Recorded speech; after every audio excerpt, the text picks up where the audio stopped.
June 4th meeting of the Environmental Resources Committee to order. We'll start with item number 2, the Pledge of Allegiance to the flag. Following the pledge, we will stand for a brief moment of silence and reflection. I pledge allegiance to the flag of the United States of America and to the republic for which it stands, one nation, under God, indivisible, with liberty and justice for all.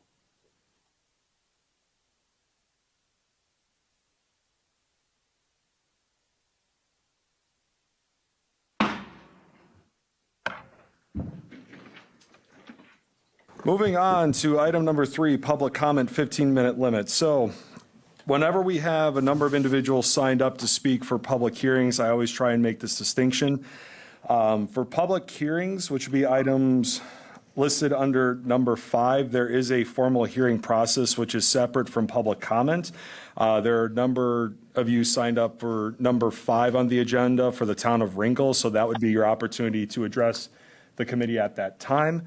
In addition, the text amendment for farmland pres, and then the amendment for the text amendment code for chapter 17 would also be appropriate at that time.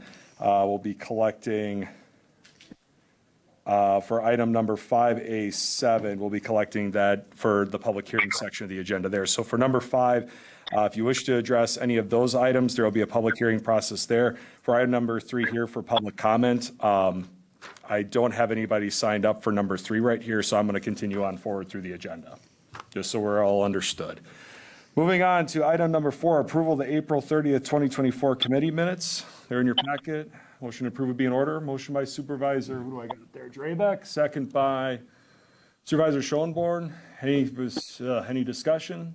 Seeing and hearing none, all those in favor signify by saying aye. Aye. Those opposed, motion carries. Moving on to number 5, operational functions required by statute, ordinance, or resolution. We have 5A, 1 through 8, public hearings, review, possible actions, and possible recommendations to the county board for its consideration. We have county zoning changes. So what I'm going to do now is I'm going to be opening the public hearings. The first thing I'm going to do is ask that everybody please mute your cell phones and other electronic items. If you're joining us electronically, please mute yourself if you are not offering testimony. The Marathon County ERC is now meeting in public hearing on the location plans, specifications, and purpose of the following projects. 5A, 1 through 8, I'll read each individual title as we progress through the hearings today. So we're going to be going through 5A, 1 through 8. Members of the committee who are present, myself, Supervisor Longenhan, we have Supervisor Ritter, Supervisor Seefeld, Supervisor Drabek, Supervisor Unger, Supervisor DeBrew, Supervisor Schoenborn, Supervisor Kroll, Tom Miller, who is our farming interest representative, and Marilyn Bend, who is our Wisconsin Towns and Villages representative. We also have staff available as well. The establishment of the ERC is required by law for purposes of administration of county ordinances and land conservation programs. This committee must follow state laws and local ordinances as written. This committee cannot change or ignore any part of the ordinances or state laws and must apply the laws as written.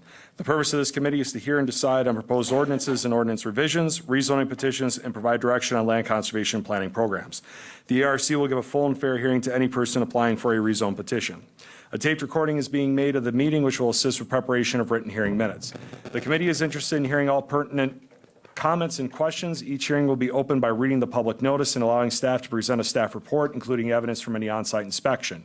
The applicant and anyone wishing to testify will be sworn in and allowed to give testimony. Witnesses will be called in order of those first in favor, second opposed, and then third as interested may appear. The committee may ask questions of the zoning staff and applicant. It is necessary that we set a reasonable time limit on individual statements on the overall length of the hearing. To promote orderly discussion, anyone wishing to present oral testimony or ask questions relating to the hearing should state your name and present your testimony or questions so it becomes part of the official record. We request you avoid repetition. Once the committee has all the necessary facts, the chairman will close the hearing, allowing no further testimony, and the committee will deliberate and decide in front of the public whether the applicant has met the standards in the ordinance. No additional testimony from the public is allowed during the deliberation. However, the committee may question staff for purposes of clarification. After a decision is made, the committee will proceed to the next hearing. Many of the decisions made by this committee are a recommendation to the Marathon County Board of Supervisors, who will take up the matter at a future county board meeting. Please contact staff for more information regarding the county board process. The committee will now hear the application of 5A1, Tom and Lisa Reeder, General Agriculture to Rural Estate, Town of Knowlton. So for each one of these, like I said, we're going to begin with our staff report, and then from there we'll be accepting public testimony. So we'll start with Garrett. So Garrett, I'm going to swear you in. Garrett, do you swear to tell the truth, the whole truth, and nothing but the truth? I do. Proceed, sir. All right, this petition for Tom and Lisa Ryder, petition to rezone land, staff report June 4th, 2024 for the Environmental Resources Committee. The petitioner is Thomas and Lisa Ryder at 2172 Oregon Trail, Kronowetter, Wisconsin, 54455. The property owners are Tom and Lisa Ryder at the same address. Area proposed to be rezoned is located at the intersection of Locker Road and Kettle Lane.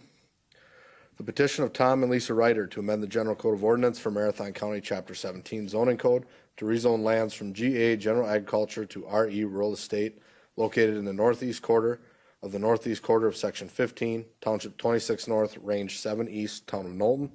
Area being rezoned from GA General Agriculture to RE Rural Estate is described as Outlot 1 of recorded certified survey map number 18919, document number 1833984, parcel number as shown. The Town of Knowlton Town Board met on May 13th, 2024. Marathon County Environmental Resources Committee is meeting today, June 4th, 2024 at 3 p.m. A legal advertisement was published in the Wausau Daily Herald. Notice of the zoning change request was also sent by regular mail to adjacent property owners within 300 feet of the subject property. Town recommendation. On May 13th, 2024, the Town of Knowlton Town Board recommended approval to Marathon County's Environmental Resources Committee. Staff recommendation, the rezone meets all the zoning district standards as it relates to size, frontage, access, and dimension. The rezone also appears to be consistent with the purpose and intent of the town's comprehensive plan and as indicated by the town resolution. Based on the information provided above, findings of fact, conclusions of law, and the town's recommendation, it appears the rezone request meets all the rezone criteria and standards for rezoning. Therefore, CPC staff recommend that the Environmental Resources Committee recommend approval to the Marathon County Board of Supervisors. Should the rezone be approved by Marathon County Board of Supervisors, CPC staff recommend that the town update its comprehensive plan to reflect the zoning change if applicable. All right, any questions for Garrett? All right, seeing and hearing none, thank you, Garrett. All right, moving on to public testimony. So because nobody signed up to testify for this application, what I'm going to do is call once for each of these, first in favor, second opposed, and then third as interested may appear. So I'll call once. Anybody wishing to speak in favor of item 5A1, please identify yourself at this time. Seeing and hearing none. Anybody wishing to speak opposed to item 5A1, please identify yourself at this time. Seeing and hearing none. Anybody wishing to speak as interested for item 5A1, please identify yourself at this time. Seeing as no one else wishes to testify for this application, I'm now declaring the public hearing on Tom and Lisa Reeder, General Agriculture to Rural Estate, Town of Knowlton, now closed. The committee will now deliberate on the application, apply the standards of the zoning ordinance. I think a motion to approve here would be in order. Supervisor Seefeld. Thank you, Mr. Chair. I will make a motion for the petition of Tom and Lisa Reeder to amend the General Code of Ordinance for Marathon County Chapter 17 zoning code to rezone land from GA General Agriculture to RE Rural Estate in the town of Knowlton and to pass all the conclusions of law and forward it to the county board. Motion is made. Is there a second? Second by Supervisor Ritter. Any further discussion? Seeing and hearing none, all those in favor signify by saying aye. Aye. Those opposed, motion carries. Moving on to item 5A2, we have Tim Vreeland on behalf of Joshua and Jenny Reynolds and Brian Green, Farmland Preservation, Rural Residential, Rural Estate to Farmland Preservation, and Farmland Preservation to Rural Estate, Town of Hall. We're back to Garrett. All right, this is for Brian Green and Joshua and Jenny Reynolds, petition to rezone land, staff report June 4th, 2024, for the Environmental Resources Committee. The petitioner is Tim Vreeland, located at 6103 Dawn Street, Weston, Wisconsin, 54476. Property owners are Brian Green at 220061 Chestnut Hill Lane, Unity, Wisconsin, 54488, and Joshua and Jenny Reynolds. Area proposed to be rezoned is located at the end of Chestnut Hill Lane on the east side of the road. The petition of Tim Vreeland on behalf of Joshua and Jenny Reynolds and Brian Green to amend the General Code of Ordinance for Marathon County, Chapter 17 zoning code to rezone lands from FP Farmland Preservation to RR Rural Residential, RE Rural Estate to FP Farmland Preservation, and FP Farmland Preservation to RE Rural Estate, described in CSM 3298-12-168 and located in that part of the northwest quarter of the southwest quarter and the northeast quarter of the southwest quarter of Section 34, Township 28 North, Range 2 East, Town of Hall. Area to be rezoned to RR Rural Residential is described as Lot 1. Area to be rezoned to FP Farmland Preservation is described as Lot 2. And area to be rezoned to RE Rural Estate is described as Lot 3 of the preliminary CSM, parent parcel numbers as listed. The Town of Hall Town Board met on May 13th, 2024. Marathon County Environmental Resources Committee met on this meeting today, June 4th, 2024 at 3 p.m. A legal advertisement was published in the Wausau Daily Herald. Notice of the zoning change request was also sent by regular mail to adjacent property owners within 300 feet of the subject property. The Town of Hall does participate in farmland preservation zoning, and approximately 4.77 acres will be rezoned out of farmland preservation. On May 13th, 2024, the Town of Hall Town Board recommended approval to Marathon County's Environmental Resources Committee. Staff recommendation: the rezone meets all the zoning district standards as it relates to size, frontage, access, and dimension. The rezone also appears to be consistent with the purpose and intent of the town's comprehensive plan and as indicated by a town resolution. Based on the information provided above, findings of fact, conclusions of law, and the town's recommendation, it appears the rezone request meets all the rezone criteria and standards for rezoning. Therefore, CPZ staff recommend that the Environmental Resources Committee recommend approval to the Marathon County Board of Supervisors. Should the rezone be approved by Marathon County Board of Supervisors, CPZ staff recommend that the town update its comprehensive plan to reflect the zoning change if applicable. Questions for Garrett? All right, seeing and hearing none, thank you, sir. And again, for this one, I didn't have anybody signed up specifically for this item on the agenda, so I'll call once for each of these. First in favor, second opposed, and the third as interested may appear. So anybody wishing to speak in favor of item 5A2, please identify yourself at this time. Seeing and hearing none. Anybody wishing to speak against item 5A2, please identify yourself at this time. And finally, anybody wishing to speak as interested for item 5A2, please identify yourself at this time, calling once for each of those. All right. Seeing as no one else wishes to testify for this application, I'm now declaring the public hearing on 5A2, Tim Vreeland on behalf of Joshua and Jenny Reynolds and Brian Green, Farmland Preservation to Rural Residential, Rural Estate to Farmland Preservation, and Farmland Preservation to Rural Estate, Town of Hall, now closed. The committee will now deliberate on the application and apply the standards of the zoning ordinance. Again, I think a motion to approve here would be in order. Supervisor Ritter? Thank you, Mr. Chair. I will make a motion to approve the petition of Tim Vreeland on behalf of Joshua and Jenny Reynolds and Brian Green to amend the General Code of Ordinance for Marathon County, Chapter 17 zoning code to rezone lands from farmland preservation to rural residential, rural estate to farmland preservation, and farmland preservation to rural estate in the town of Hull due to findings of fact, recommendation of both the town and staff. Motion is made. Is there a second? Second by Supervisor DeBrew. Any further discussion? Seeing and hearing none, all those in favor signify by saying aye. Aye. Those opposed? Motion carries. 5A3, Tim Vreeland on behalf of Larry Brubaker, General Agriculture to Rural Residential, Town of Frankfort. Back to Garrett. All right, this is for Larry and Virginia Brubaker, petition to rezone land, staff report June 4th, 2024 for the Environmental Resources Committee. The petitioner is Tim Vreeland at 6103 Dawn Street, Weston, Wisconsin, 54476. Property owners are Larry and Virginia Brubaker at 221836 County Road East, Stratford, Wisconsin, 54484. Area proposed to be rezoned is located 40 acres west of the intersection of Blueberry Road and Pine Nut Road. The petition of Tim Vreeland on behalf of Larry Brubaker to amend the General Code of Ordinance for Marathon County Chapter 17 zoning code to rezone lands from GA General Agriculture to RR Rural Residential located in part of the northwest quarter of the northeast quarter of Section 27, Township 28 North, Range 3 East, Town of Frankfort. Area to be rezoned is described as Lot 5 of the preliminary CSM parent parcel as shown. Town of Frankfurt Town Board met on May 20th, 2024. Marathon County Environmental Resources Committee is meeting today, June 4th, 2024 at 3 p.m. A legal advertisement was published in the Wausau Daily Herald. Notice of the zoning change request was also sent by regular mail to adjacent property owners within 300 feet of the subject property. On May 20th, 2024, the Town of Frankfurt Town Board recommended approval to Marathon County's Environmental Resources Committee.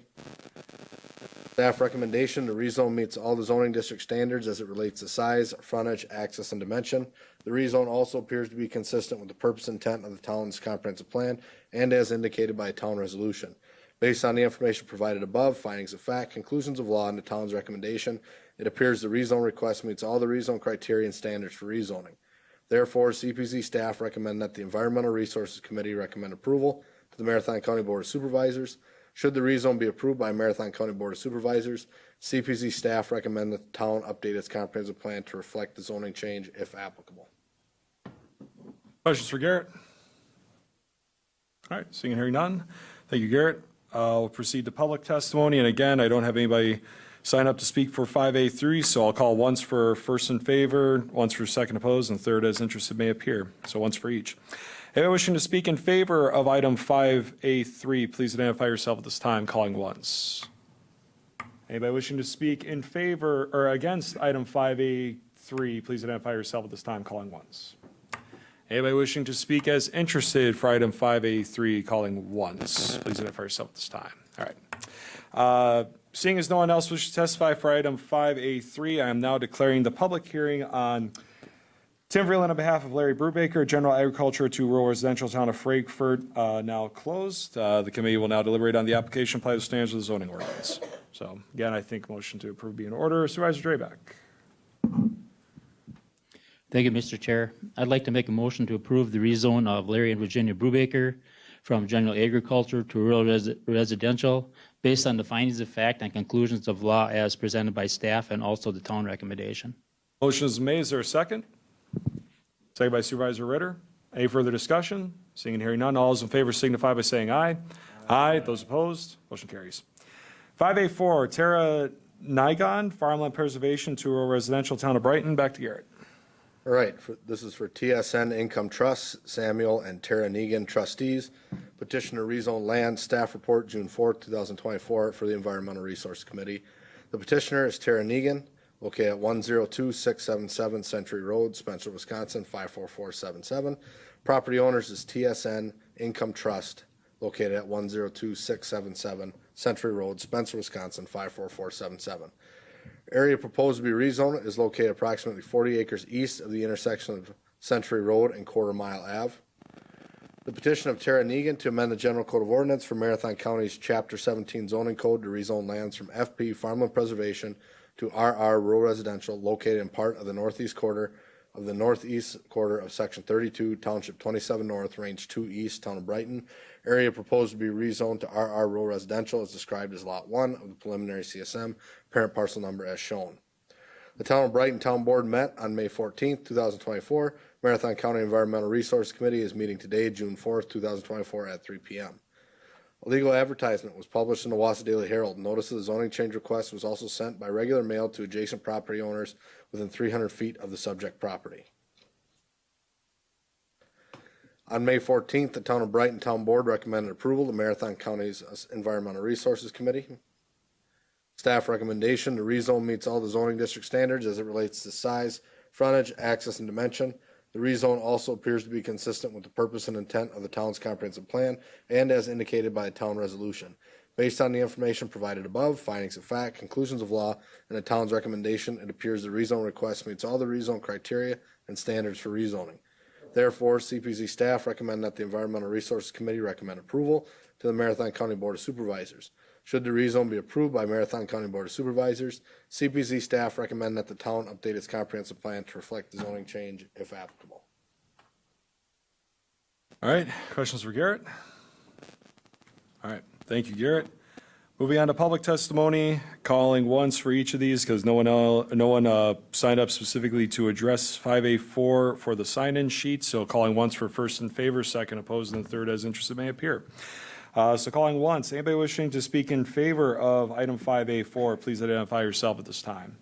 Seeing and hearing none. Anybody wishing to speak opposed to item 5A4, please identify yourself at this time, calling once. And thirdly, anybody wishing to speak as interested for item 5A4, please identify yourself at this time, calling once. All right. Seeing as no one else wishes to testify for this application, I am now declaring the public hearing on the application from Tara Negan to rezone lands from farmland preservation to a residential in the town of Brighton now closed. The committee will now deliberate on the application, apply the standards of zoning ordinance.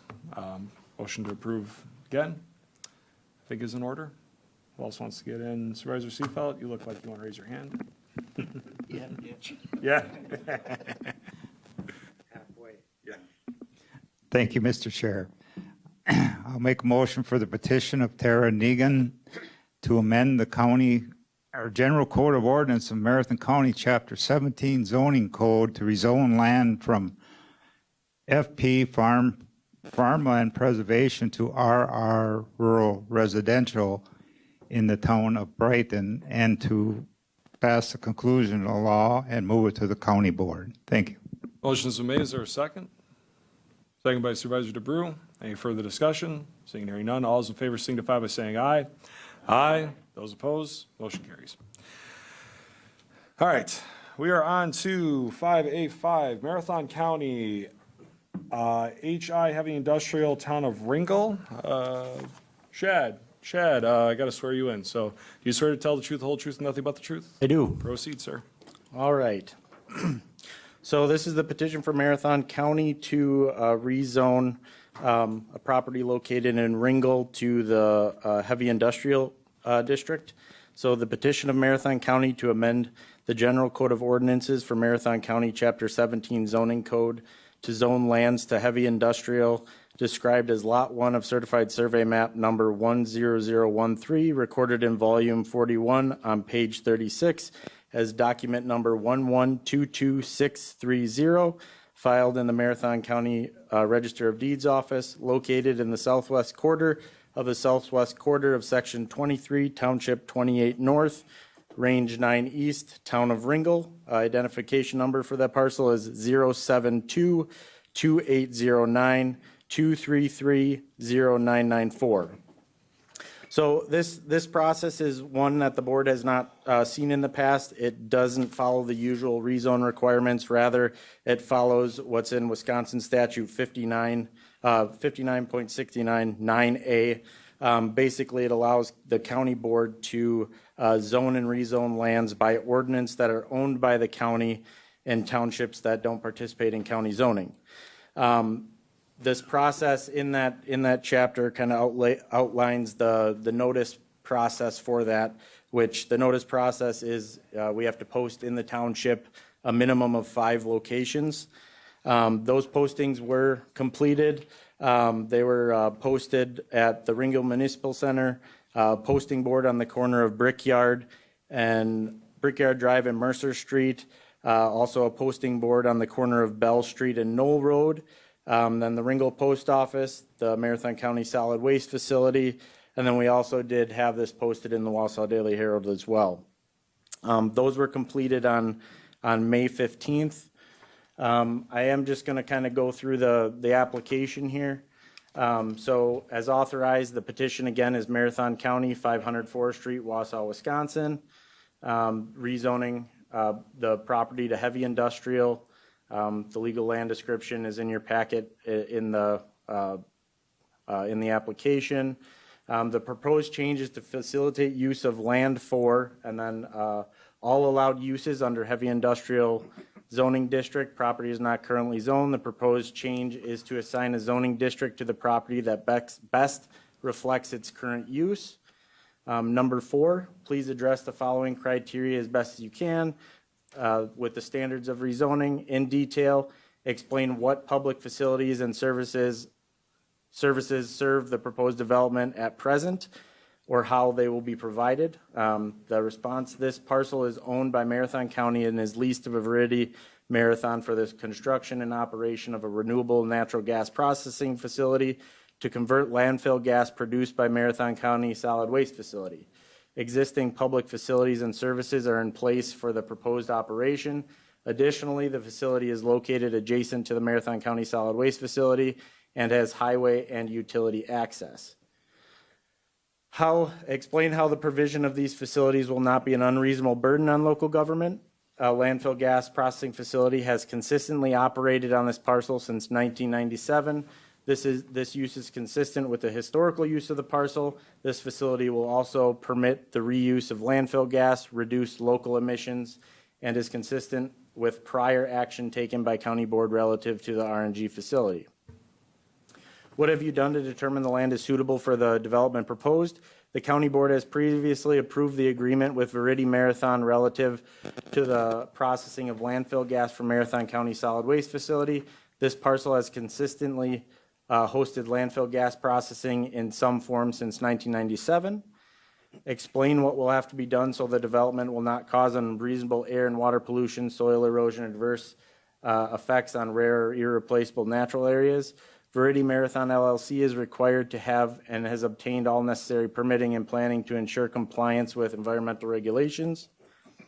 Explain any potential conflict with the existing land use in the area. The use is consistent and complementary to the land use of neighboring solid waste facility. Demonstrate the need for the proposed development and its location.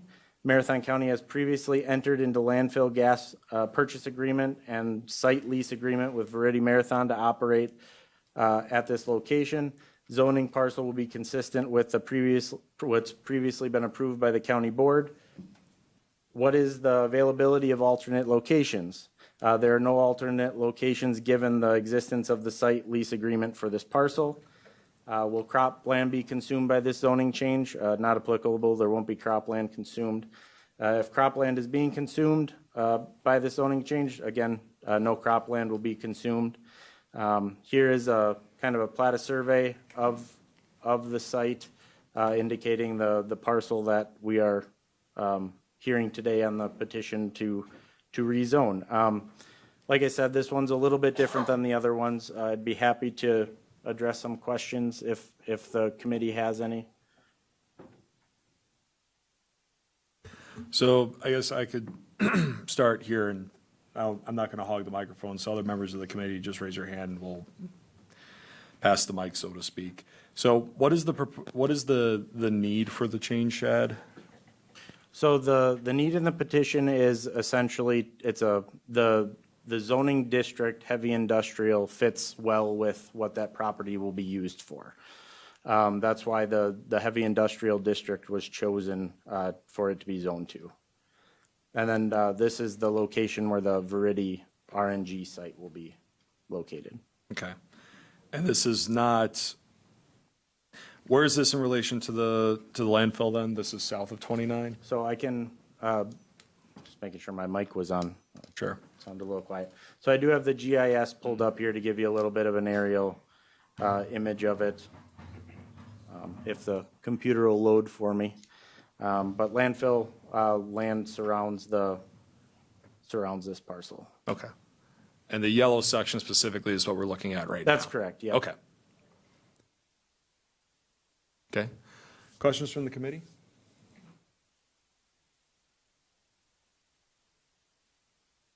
Okay. Oh, Supervisor Drayback. Thank you, Mr. Chair. Is this heavy industrial, is that just for like the building process, or are there a lot of things moving in and out of that, or is this for when it's up and running? So the heavy industrial district is intended more for industrial type uses. So like, for example, if we were to choose rural residential, that zoning district in itself wouldn't be a fit for that type of work. Since it is a gas processing facility, we wanted to choose a zoning district that would reflect that. Alan, do you have a question? Yeah, go ahead. Have you had any objections to this? So as far as what came into our office, I can let our corporation counsel. I don't necessarily know if we've had. Maybe what we'll do, Shad, is save that until the end of the hearing. Give yep. these people a chance to speak, and then we can kind of sort of join together at the end. Absolutely. I think that would be a better way to organize this. So, any other questions for Chad at this time? Otherwise, remember, you'll still have opportunities to ask staff clarifying questions even after the public hearing has been closed. Okay. Seeing there's no other questions from the committee, we're going to end end Chad's piece here. So we are going to proceed to public testimony, and now I got to get my list. All right. So as I call you to speak, please approach the microphone that's in the back of the room. What you're going to do is you're going to say your name, raise your right hand, I'm going to swear you in, and then you'll be able to speak. Very simple process, okay? So, first up, I have, and I'm not going to go through the first in favor, second opposed, third as interested may appear because that's not indicated on this, so I'm just going to go right down the list.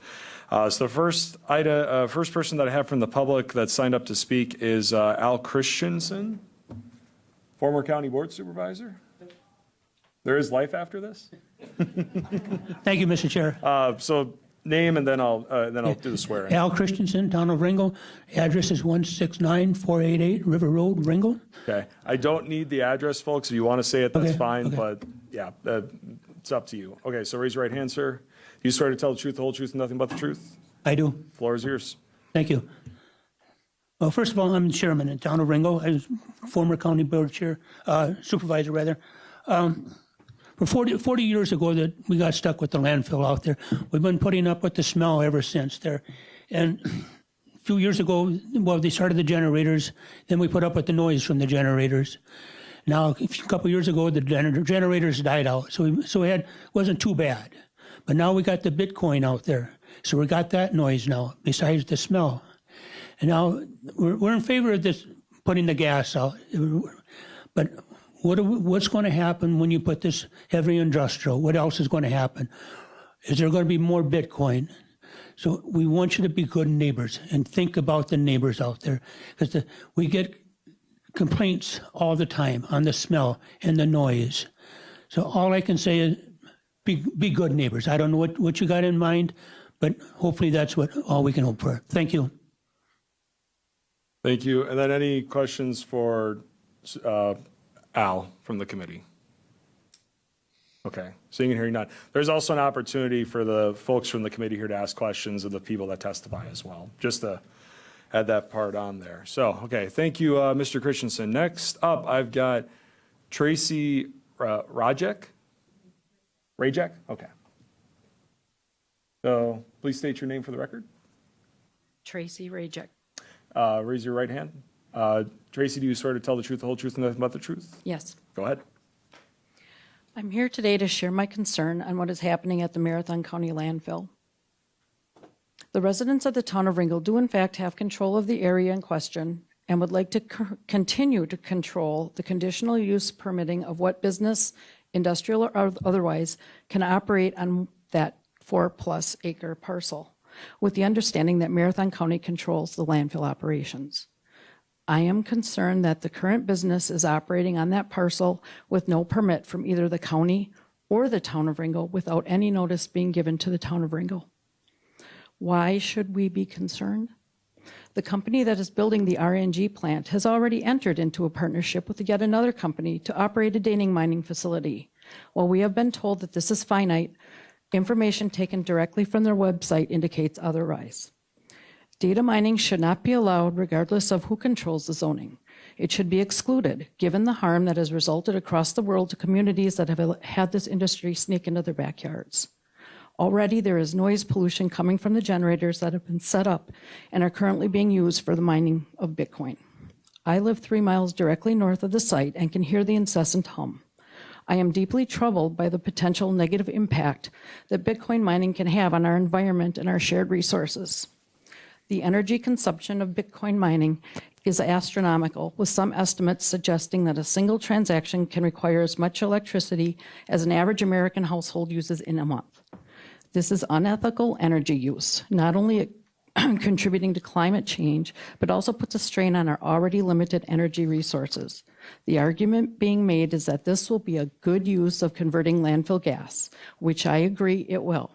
However, when the resulting RNG is being used to fuel the data mining operation, the only ones that benefit are the companies mining the Bitcoin. Additionally, the noise pollution generated by the mining operations can have a detrimental effect on the health and well-being of our community members. I urge the committee to consider the effects that blanket approval of rezoning to heavy industrial without conditions. We must prioritize sustainable and responsible energy practices that affect our residents. By allowing these operations to continue unchecked, we are setting a dangerous precedent for future development in our community. I respectfully request that the committee take action to prevent further harm to our environment and our community. Transparency in the approval process for mining operations is essential to ensure that the interests of all stakeholders are considered. Thank you for your attention. Thank you. Any questions for Tracy? All right, seeing and hearing none. Next up, we've got Chris Kellman.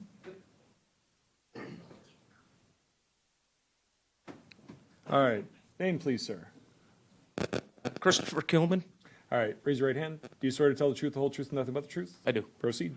I'm the Town of Ringgold Fire Chief. I'm here today in regards to the concerns of the hazardous material, I guess, and of what's going to happen with this remining of the gas. I was told back last year that with the mining of the gas that there may be hazardous material that's going to go into the air, stuff like that. So I guess the concerns that we have in Ringgold is really the fire side of this. We have no backing on what the hazardous of this generation of the gas is going to be. We don't know. We have no documentation at the town of Ringgold on how to assess these fires. Not only with the Bitcoin that's going on right now, the cat generators that are generating the gas right now. There is some concerns about the hazardous explosives. I don't know anything. The concerns are nobody wants to give us any information. Marathon County back in 1997, 2000 on that property, we had 2 fires. The town of Ringgold had to foot the bill. Marathon County did not pay us back for any of it. So I guess the concern is where do we stand as a fire service to Marathon County on this 4.9 acres? We know nothing. We don't know anything about what it's going to happen down the road, what it's going to entail, what the noise is going to be. I was told Bitcoin was going to be out of here by June. It's June. Now we're told December. So what's going to happen once you guys give these guys a conditional use permit to do what they want? They never told us what they were going to do last year in July when I was out there, and here we are today. So I guess the concern is on the fire side is where do we stand? Where do we stand for explosive, hazardous material, everything coming in and out of there with a gas? So it is legit. I am concerned. We've had numerous fires in the landfill. 2000 was a huge fire on that property. We were there for 3 days, and it's a cost to the town of Ringgold, and Marathon County needs to let us know what we're going to do. So I guess I'm here tonight just to have a concern of where we're going to be if this goes through. With a conditional use permit coming from Ringgold, we at least know what you're going to do, and right now we know nothing. So I guess that's see what we got. So I appreciate it. Thank you, and hopefully take this into consideration. Thanks.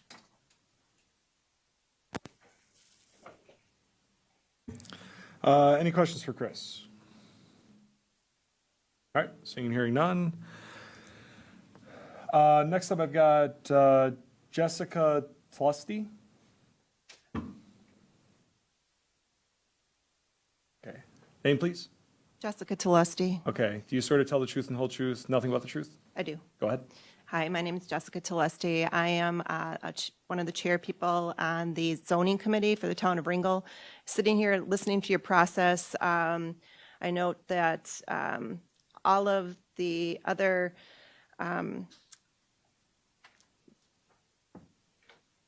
issues that came before us today were put in front of the town boards for approval, permission, consideration. We didn't get that with the town of Ringgold. I can tell you that we had a public hearing with regard to something that concerns this, and over 90 people showed up. I've been on this board for approximately 2 years. We never had that kind of attendance at any of our meetings. Everyone was in opposition to it. I don't know what your background is in terms of understanding what's going on here, but there's essentially a 4+ acre parcel right in the middle of the landfill that is separately cut out We haven't been provided with the historical documentation, although requested, as to why that is, but that 4 acres is not zoned like the rest of the landfill is. There's separate control, and that was always maintained by the town of Ringgold in terms of permitting that went through. The operation that used to operate in that acreage was, what's the name of it? Fiber Recoveries, and they used some of the gas on the properties for their products, for drying their products. That went out of business, and they sold to this Verity, which is the company that we're talking about that's going to process this natural gas. Verity is not even in there yet. They're talking about their expansion, their building, et cetera. But what is going on is Verity subleased some of that property to another business called Vespine. And Vespine has brought in great big storage, the metal storage containers that are full of computers. These computers are running and processing data.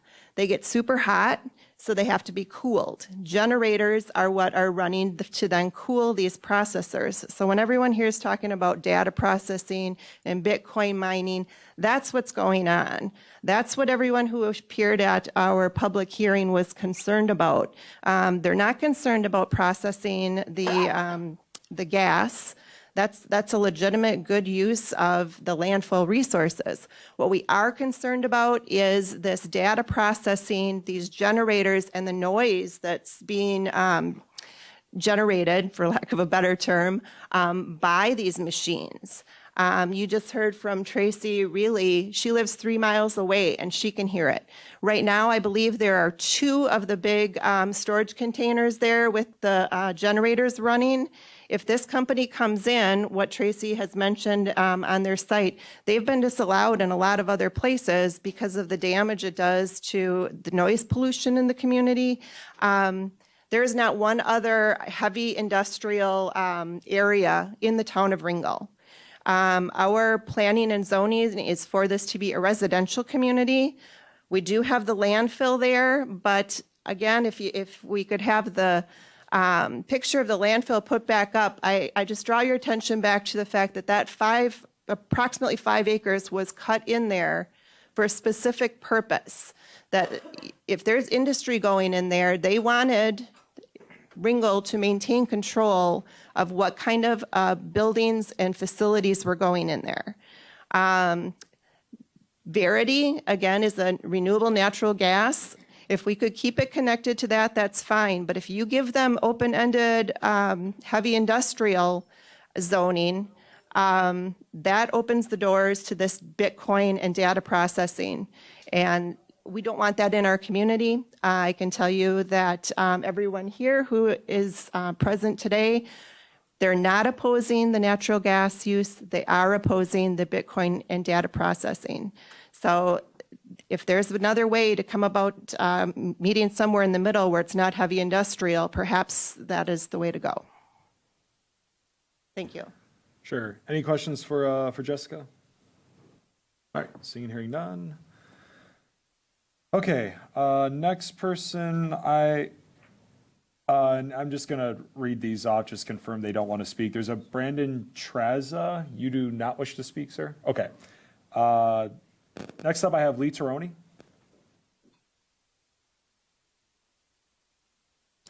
Name, please. Good afternoon. My name's Lee Taroni.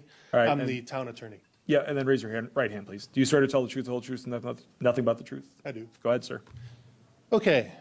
So I tried to submit a letter in advance.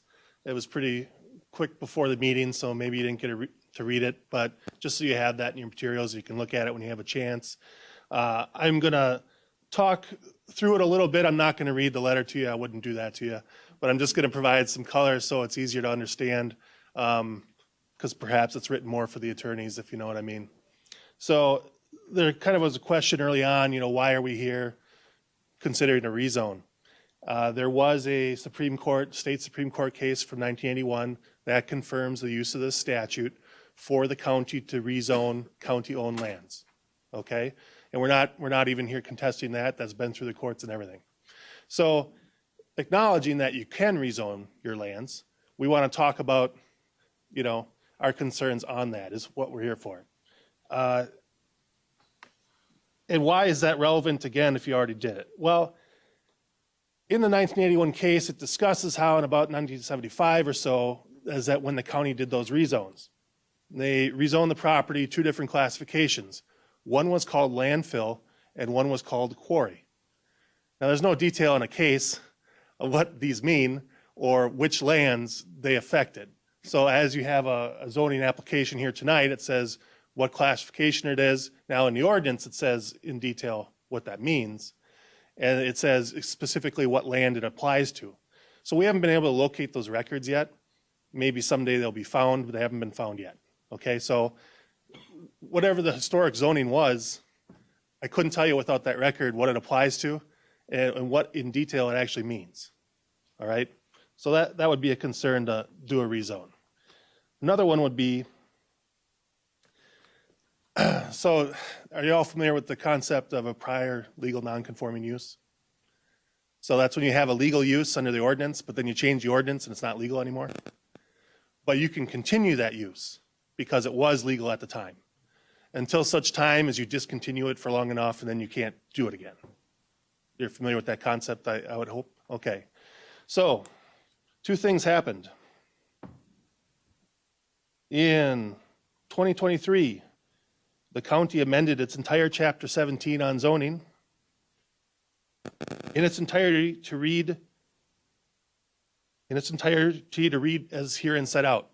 So basically, you got rid of everything you had, and now you have what's in Chapter 17. And does Chapter 17 have any textual touching of this subject at all? No, it's not in there. So maybe that was an oversight. Is there any map of county-zoned lands in the town of Ringgold? None. Okay, because there's a town zoning map, and this is on it. It's zoned recreational. So the town also redid its zoning code in 2022. Now, the town of Ringgold must have the county board approve its new zoning code in order for it to go in effect, and that was approved. So between throwing the baby out with the bathwater when the county did its zoning and the county actually approving the town zoning of the same area, there's really only town zoning there right now. So if you want it to be rezoned by you, you should take action to do that. And we acknowledge that you can. Now, it's not in my letter, but as a first option, you could apply for a town zoning change. I was hoping for a laugh there. So that's kind of the background of why we're here and why we do think that you do need to do something. So moving on from why you're here, that's partly what's important to understand. I think there's been some concept that this was a black hole area just with no regulation because the county took away the town zoning. That's not how it works. The county replaced the town zoning with county zoning. And now through these quirks, it's back to town zoning. I don't think anyone did that on purpose. The facility I don't think was really running at the time, so here we are. So I would put it back to something county zoned if that's what you desire. And the legal process is important because of what you have here tonight, where you can get some citizen input on their concerns and whatnot. If you treat it like a black hole, you got people moving in big trucks in the middle of the night and turning on a lot of noise and everyone's complaining and they don't even know what happened. So we don't want to have that situation. That's far worse than telling people what we're doing and have it set out.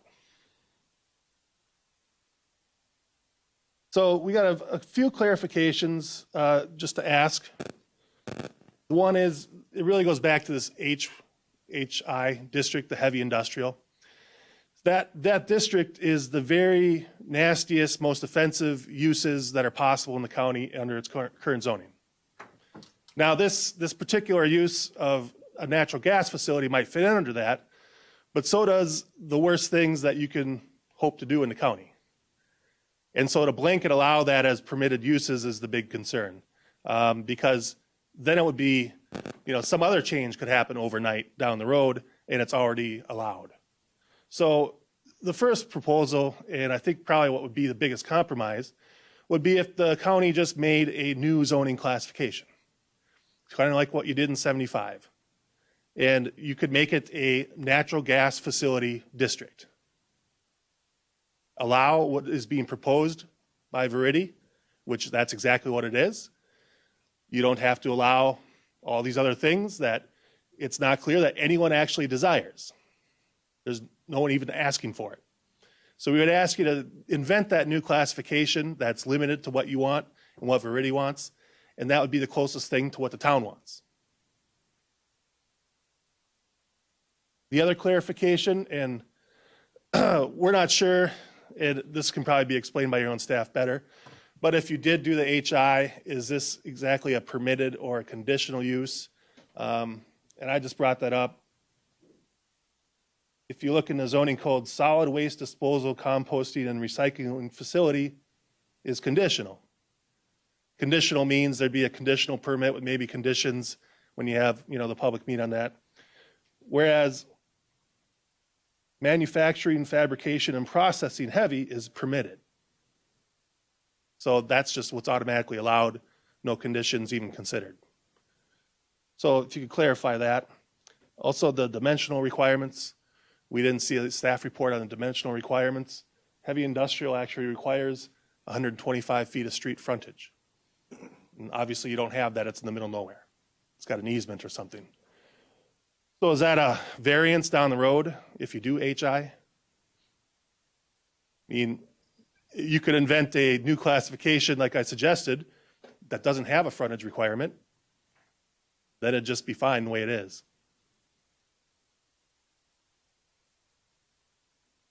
And we have the whole siting agreement issue, but that's really a different issue. Today we're talking about zoning. We may be talking about siting again. That's probably likely. And as we have periodically throughout the years, but that's not the main issue tonight. It's actually zoning. They're two different areas of law. Siting is under Chapter 289 of the statutes. And that's what I had. Okay, any questions for Attorney Tironi? All right, seeing and hearing none, thank you. Next up, I've got Matt Byer, thank you. Sorry for the handwriting. All good.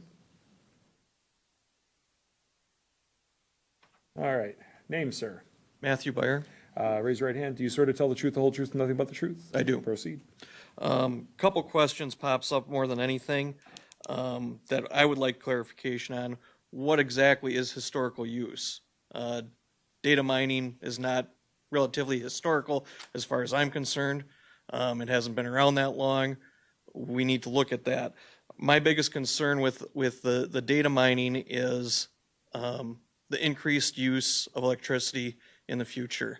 There's nothing talked about or said here that stops Marathon County from turning this facility over after Verity is gone and saying, okay, we're going to bit mine on our own. Is that a possible end means here also? If the Marathon County decides to go ahead and continue the operation even after Verity is gone, they cancel the contract with the Bitcoin mining and decide to go on their own to get more income. That I have an issue with.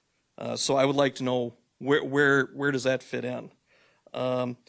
What heavy equipment is needed for an industrial heavy permit like this? There shouldn't be anything going in and out of there if you're just pulling gas in and out. What other manufacturing is going on there? So I have concerns about that also. And what type of work is going to be done there? Is it just going to be the gas, or is it going to be bit mining on top of it? Those are my concerns. Okay, questions for Matt? Marilyn? Would you explain what the bit mining is all about? I don't know what it's all about. It's data mining for, it's cryptocurrency. So they use a lot of energy. My main concern is using all this energy and then pulling energy out of the grid along with the natural gas that's being produced by the landfill on top of that to make more money on the bit mining. which has happened in other areas quite a bit, that our electricity costs go up after it's been here for a while because the usage keeps going up. More usage, you pay more. It's supply and demand, basic supply and demand. One other question, I don't know if you answered or Corp Counsel. Did they get any type of a permit or need any type of a permit to do that? So I don't believe that this gentleman can answer that question, but why don't we make a note of that question? And like I said, when we enter into deliberation, we can ask staff that question. Is that fair? Thank you. Okay. Yeah, I don't expect you to answer that question. Yeah, I don't know, but I would hope the board would. Okay. Any other questions? All right. Thank you, sir. Thank you. Okay, like I said, I know some folks signed up, and they indicated that they didn't want to speak, but I still want to give them the opportunity. There's Donna Ankers. You're good? Okay. What do you think? Good luck. Okay. Al Fawns? Leon Forkowski, maybe? Could be. How do you, okay, yeah. We'll go with it. Okay, yeah, I mean, sure, come on up, Leon.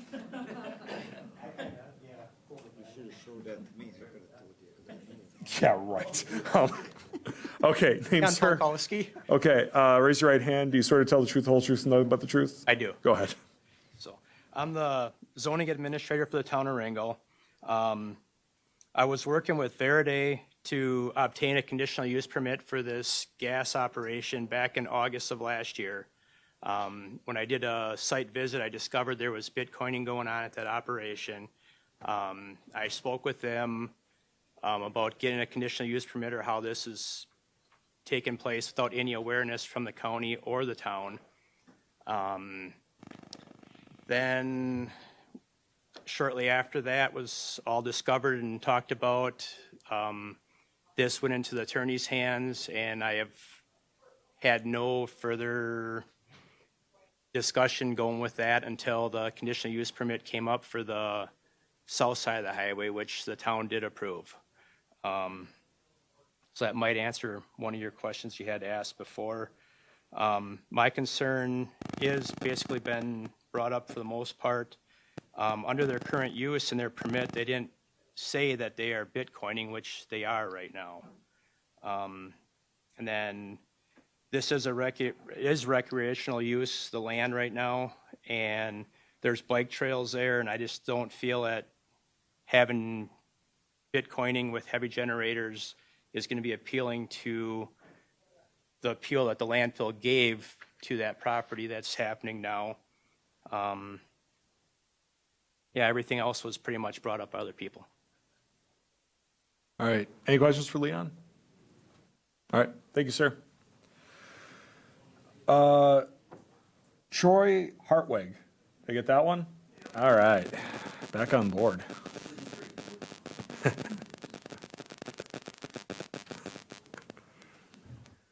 All right. Hartwig, do you swear to tell the truth, the whole truth, and nothing but the truth? I do. Go ahead, sir.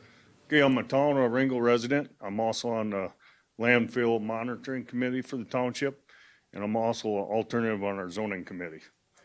And I'm here just more to talk about the lack of clarity that has been going on between the township and the county. You know, it's hard to go into partnerships with a partner that kind of hides things from you and enters into contracts with you that unknowingly, you're unwittingly going into that contract with. Like it's been brought up, and that's not part of this meeting, the odors is the main concern. That's why I got on the committee. I will say this, under Dave's leadership, the odors has gotten a lot better, but that's not a mandated thing. So they feel like doing that today, but maybe tomorrow you don't, or you don't have the budget, whatever the deal is. But, you know, part of that committee, that landfill monitoring committee, there was no discussions on all this other business going on, you know, and we are the voice to the township. And none of that has been discussed. I don't feel as a member of that committee, we have very much of a voice in anything. In fact, I feel we're getting bulldogged with the zoning change by the county coming in and saying, hey, I don't care what you say. We're going to pull out this rule from the state and we're going to rezone it and we're going to do what we want. And that lack of clarity makes me question their intent in the future. By rezoning the heavy industrial opens the door, like the attorney said, to other things and activities that are going to go on. And is that going to be a hazardous waste depot in the future? That concerns me as a citizen. The odor impacts me. The wells around the landfill are already impacted. Okay, part of my role is to determine who's impacted in our township and then pay them. But that's not even a pittance to what, the real impact to their, their community is. So like you said, does this open the door to allow them to do whatever they want there?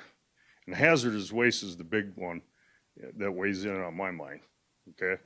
Also when Verity or Vesprine or whatever their name was, they came in and they started talking about other equipment that they would need to maintain the compliance. And they talked about a thermal oxidizer. Now I'm an engineer by trade, okay?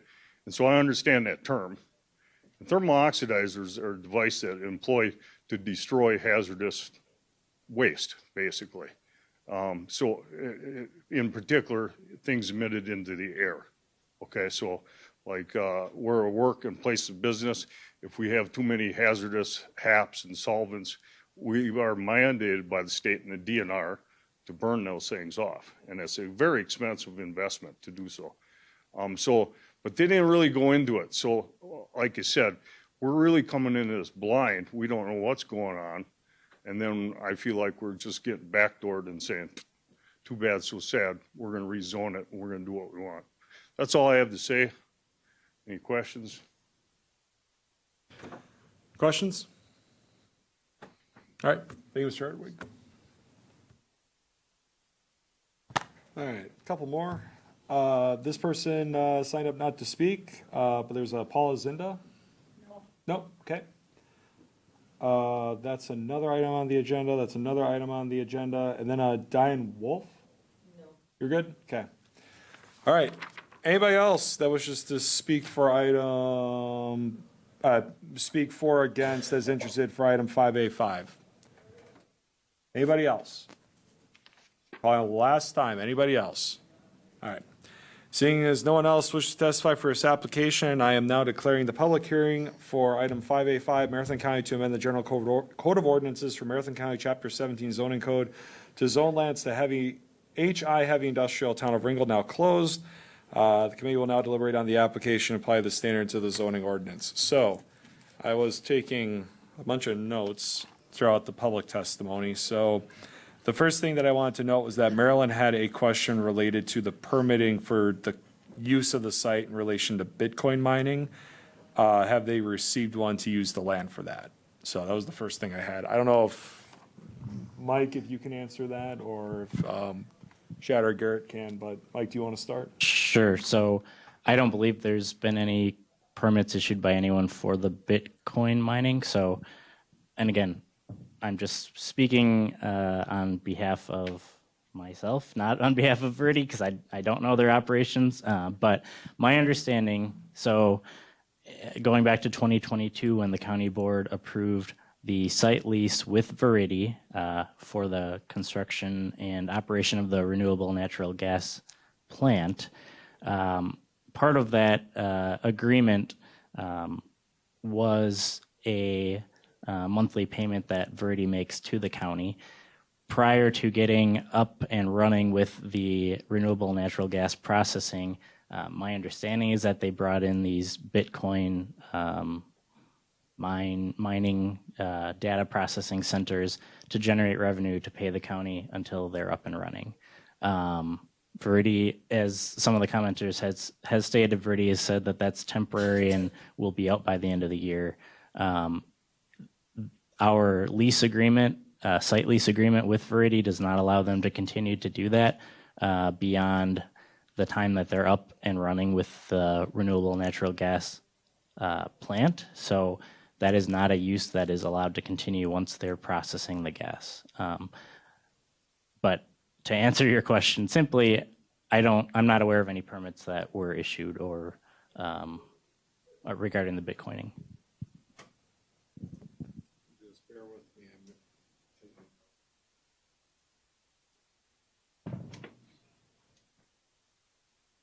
Mr. Chairman, I have a follow-up on that Yeah, question. go ahead, Marilyn. My question is, since they changed the use of that, shouldn't they have gotten a permit to make that change? Because what they initially started with was to do the one thing, and then they did something else without getting a permit or a change. I think they should have gotten a change. Otherwise, they should not have been able to do that. I think everybody else would have had to get a change if they're going to have a different use for their property. I'm not placing any blame. I might be able to add some context to this. So, Sure, Dave, go ahead. Thanks. So Dave Hagenbusher, Director with Solid Waste Department. I've been with the department now 14 years, so I know a lot of the history about what's going on. Going back to '97, the county board voted to make this decision to sell out to Fiber Recovery. In 2007, engines were installed. 2017, these engines started to become defunct, and they didn't want to run them anymore because gas purchase agreements or power purchase agreements with WPS just weren't profitable anymore. So it was around 2022 when they approached us and said, hey, this Jerry Hansen was the previous owner of Fiber Recovery, said, I'm going to be looking at selling. And we said, hey, county wants to put in their, put in their offer. We had the right of first refusal, but they said, sorry, we're selling the shares, not the business. So the county didn't get a choice in who they were working with. We had to work with Verity, and this was done during closed sessions. Many of you were a part of that. These were closed sessions.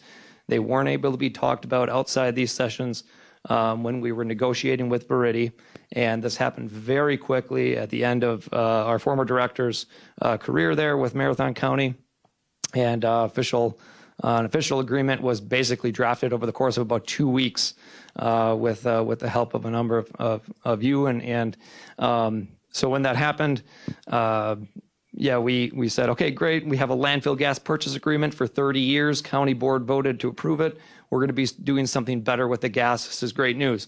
About a month later, we got wind that they were going to be coming in to do this Bitcoin mining. And I remember being at the facility, and I questioned it immediately. I said, well, what do you mean data center? They're like, well, we're going to get these engines back up and running. We're going to use the electricity from the engines to power this data center. And I said, I don't think that's approved. But when we went back to the gas purchase agreement, it said that until commencement of delivery or until September 1st, 2025, they are eligible to sell electricity. And that was because they wanted to be able to do this. They weren't quite as forthcoming about what they intended to do. We thought they just want to run the old generators and generate electricity, right? We didn't realize that they would want to sell that electricity to this data center mine, which, we looked at it, we said, okay, well, it's temporary. It's until September 1st, 2025. That was the date. What that was originally discussed as, if they're not doing RNG by that date, we will kick them off. They will be kicked off site. So because it was temporary and because they were giving us a minimum royalty before the landfill gas was even being refined, we said, okay, it's temporary. Let's move forward and be done with it. It's a one shipping container. Yes, it does have some fans on it, generates some noise. The engines that are also running at the facility generate noise that have been for quite a while. And what we ended up doing was, I think about last month, they shut that Bitcoin mining operation down. It has not run in over at least 20 days. They were actually out on site today removing computers from the shipping container because of the contention that has happened recently with the local town and this. That they are solely focused on getting renewable natural gas happening at this facility, and they said, okay, well, if this isn't something that's wanted and it's being seen in this fashion and it's giving everybody a bad taste about this relationship, just get rid of it. So the shipping container, I expect to be out of there within the month. So the Bitcoin mining operation will completely cease at that time. Just trying to think of any other context. I mean, this renewable natural gas refining and putting it into a pipeline. Why here? We're very close to the pipeline along Highway 29. Why Marathon County? Forever, we've been giving the gas away. We've gotten absolutely nothing for it. We're still responsible to capture it by federal and state law. We still have compliance that we need to meet to capture landfill gas and at a minimum flare it. So we have to flare it. And we said, you know what, rather than just flaring it and this, we can negotiate to have some sort of royalty that will go to help sustain landfill operations, long-term landfill operations to help Marathon County municipalities keep costs low for waste disposal, for waste and recycling in Marathon County. This process is done at Outagamie County. It's being considered at Brown County. It's done at Dane County. So the concerns for, is this a new process? It is new for Marathon County. It's new for Ringgold, but it is done at multiple locations throughout Wisconsin. So hopefully some of that information help provide some context and answer a few of the questions that you may have already had and we're hoping to answer. But wanted to get that info out there and happy to answer any other questions you might have. Thank you for your information. So, with the way that this land is currently treated, are they allowed to use that land for that intended purpose, even if it's temporary, right? The Bitcoin mining.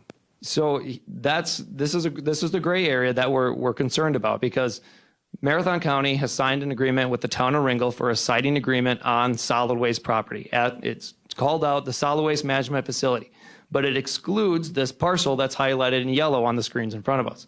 Because it excludes that parcel, that's where the gray area is. Has it historically been used for this purpose, for gas processing? Yes. But because there's a slight change and modification to how we're going to move forward, I think that's where the town of Ringgold has said, well, we don't want just anything going on there, and they don't have a say. And I certainly understand their perspective. And because there's been some legal questioning about this, things haven't been as transparent as possible.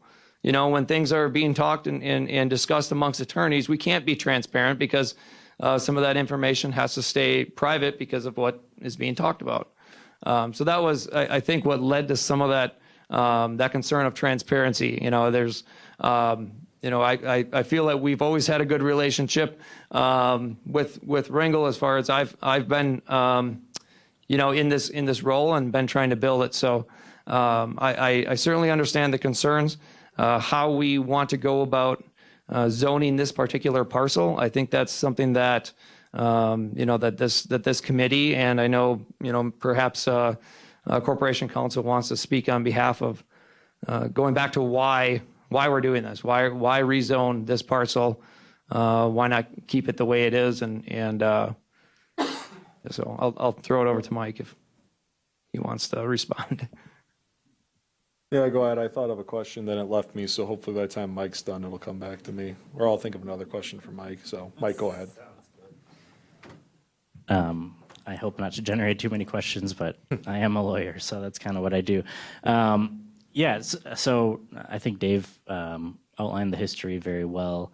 And just from a why perspective, we have had conversations with the town of Ringgold and their council about the zoning on this particular parcel. I think there's still somewhat of a disagreement on whose zoning code governs this particular parcel, but I think everyone agrees that having a clear authority over this parcel that establishes what the zoning ground rules are is important. I think a zoning black hole was referenced, and I don't think that's in anyone's interest. So that's the reason why this petition has moved forward to have the county take some formal action to say this is how we're zoning this particular plot, alleviating that potential legal argument between the county and the town of who has oversight, while also making sure that someone does have oversight.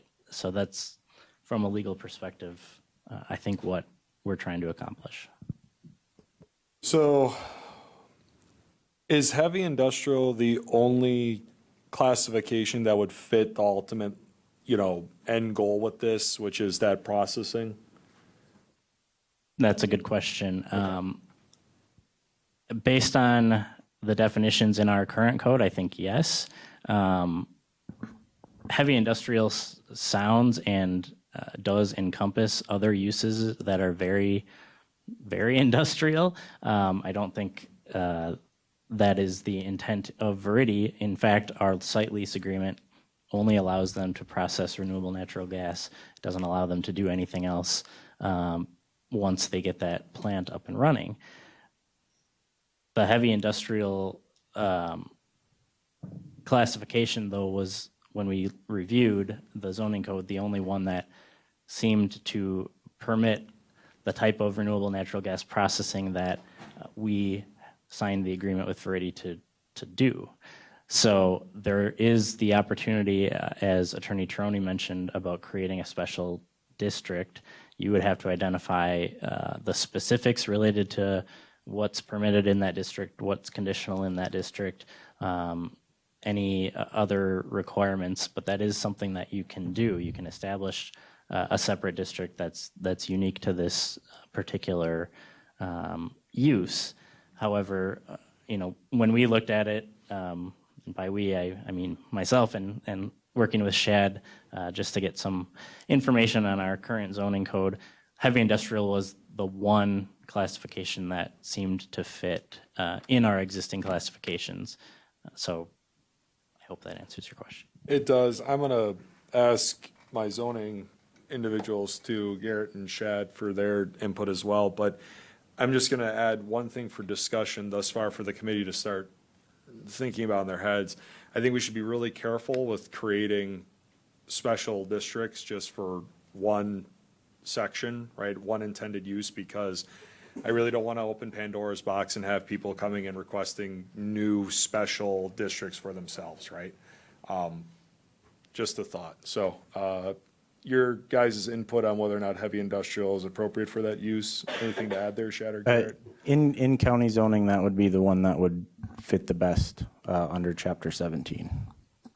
I will say, for example, that many of the uses that are allowed in heavy industrial are conditional uses, so it's not permitted by right, but they would need to, for a conditional use, you go in front of the Board of Adjustments, who can put conditions on said permit to help mitigate some public concerns that are in the area.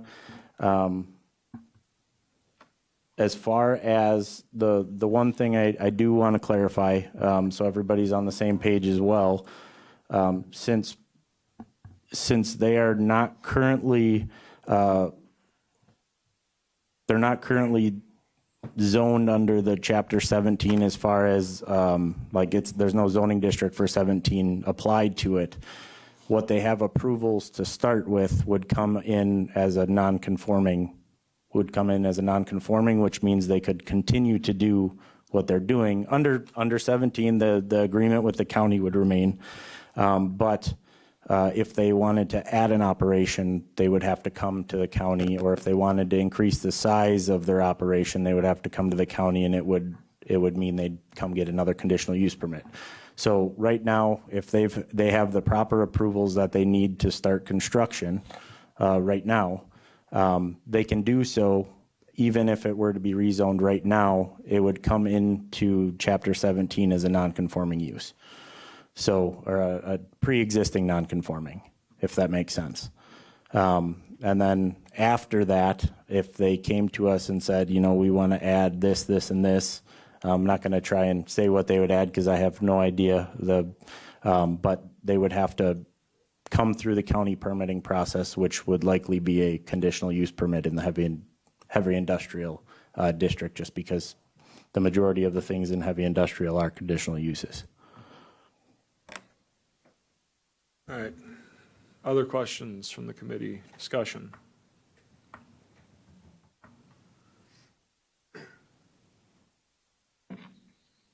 Chair Gibbs?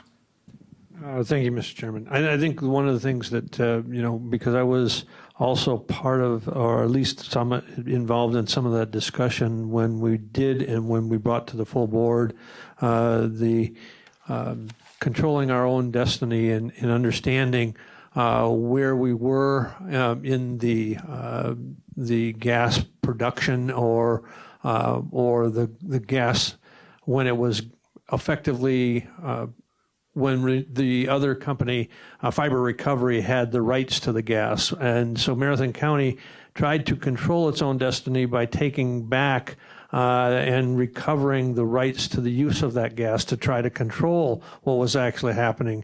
And I think one of the things that needs to be clarified is that under our lease use agreement that has been ratified by the full board and by Verity, is that by September of 2025, they have only one use that they are permitted to do, and that is produce renewable natural gas that they are going to be then potentially selling into the pipeline that is there on 29.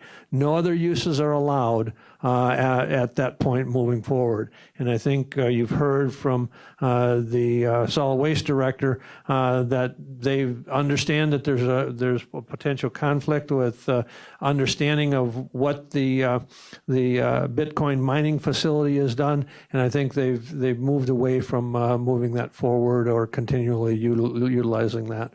But I think generation, understanding also that those engines were used historically on that to generate electricity, but they were in disrepair at some point, and they were shut down because they were in disrepair, and the cost effectiveness of selling that electric generation to the grid made it non economical for them to move forward. That was the prior company. So I just have another clarifying question. Shad, can you explain, you mentioned the legal nonconforming use in your last response. Could you say that one more time?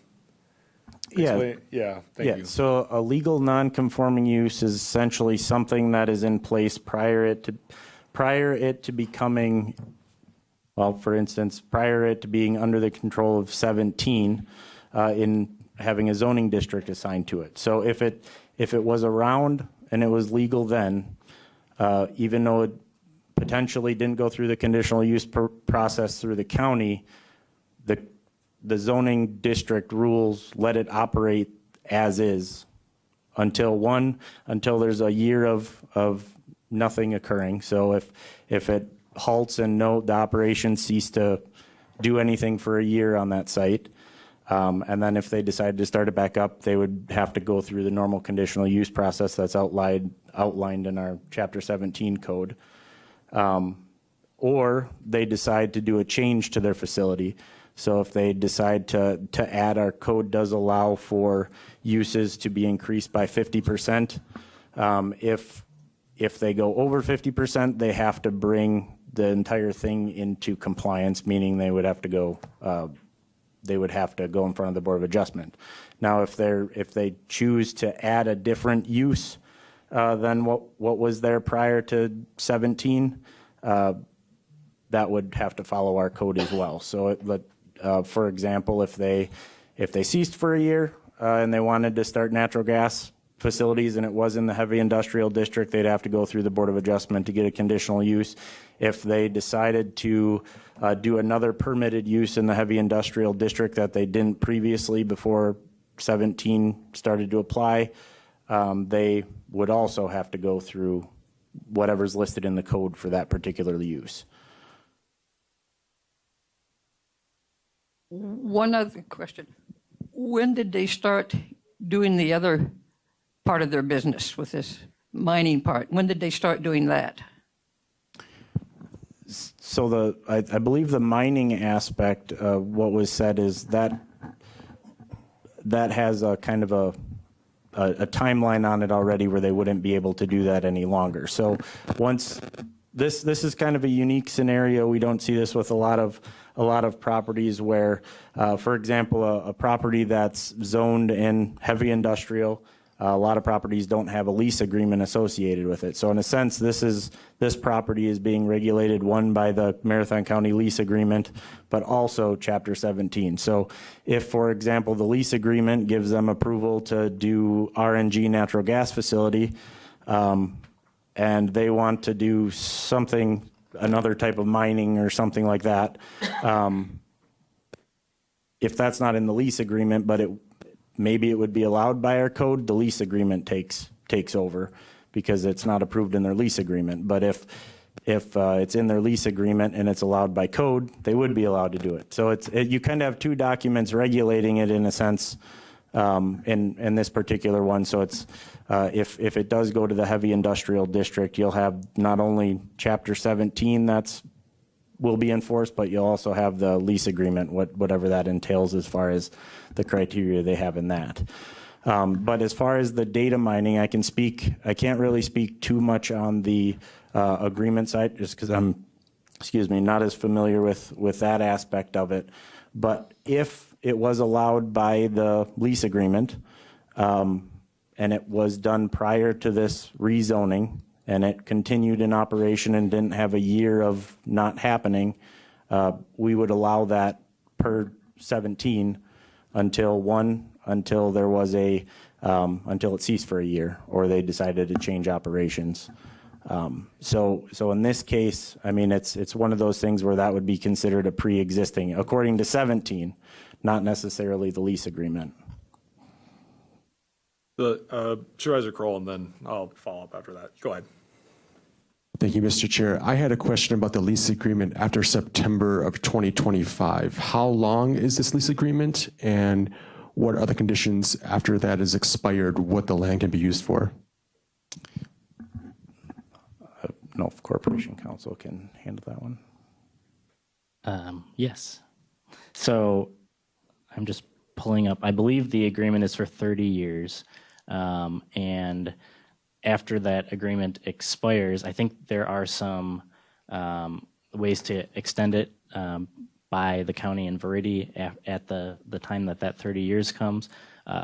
If there is no lease agreement in place, so if that 30 years expires and it's not renewed or extended, then Verity is not allowed to operate at all on that parcel because the county is leasing that parcel to Verity. If we no longer lease it to them, then we would tell them to go somewhere else. So there wouldn't be a use allowed.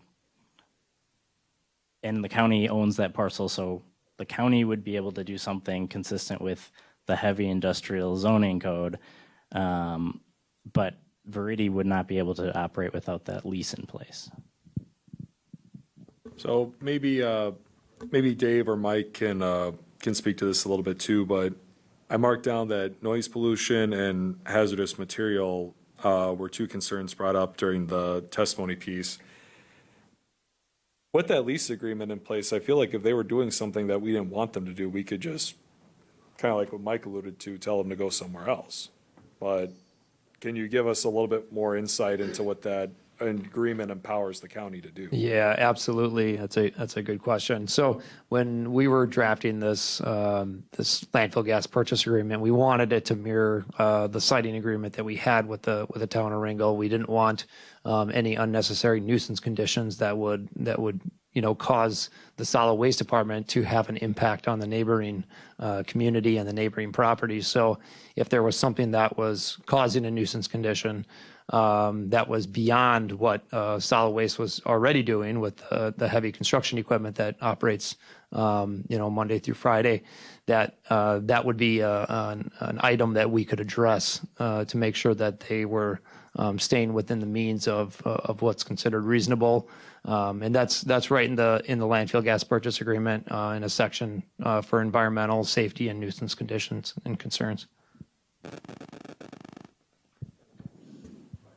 So that gives the county an avenue to address both of those items, or would it?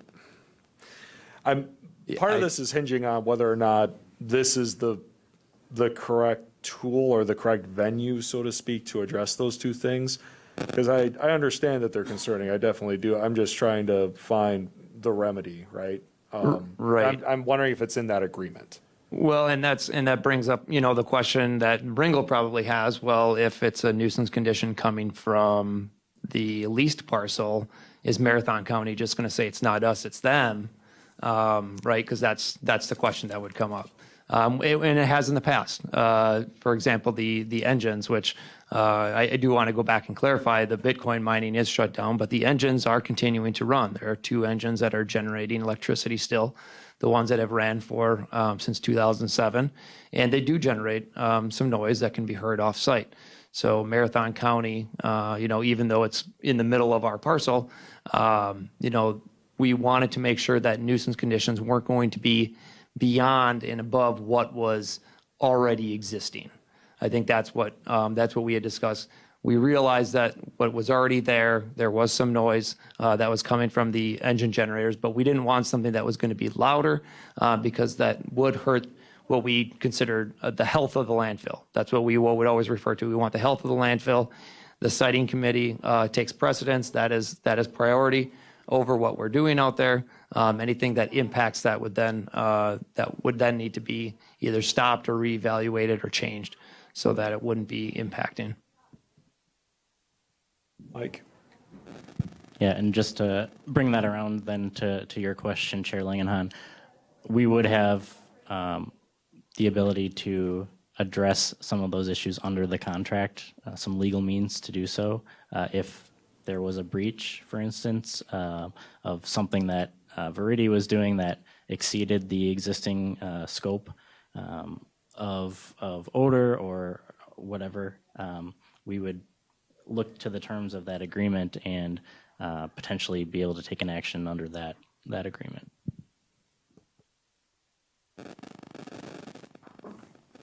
Other thoughts, questions? Treasurer Ritter. Thank you, Mr. Chair.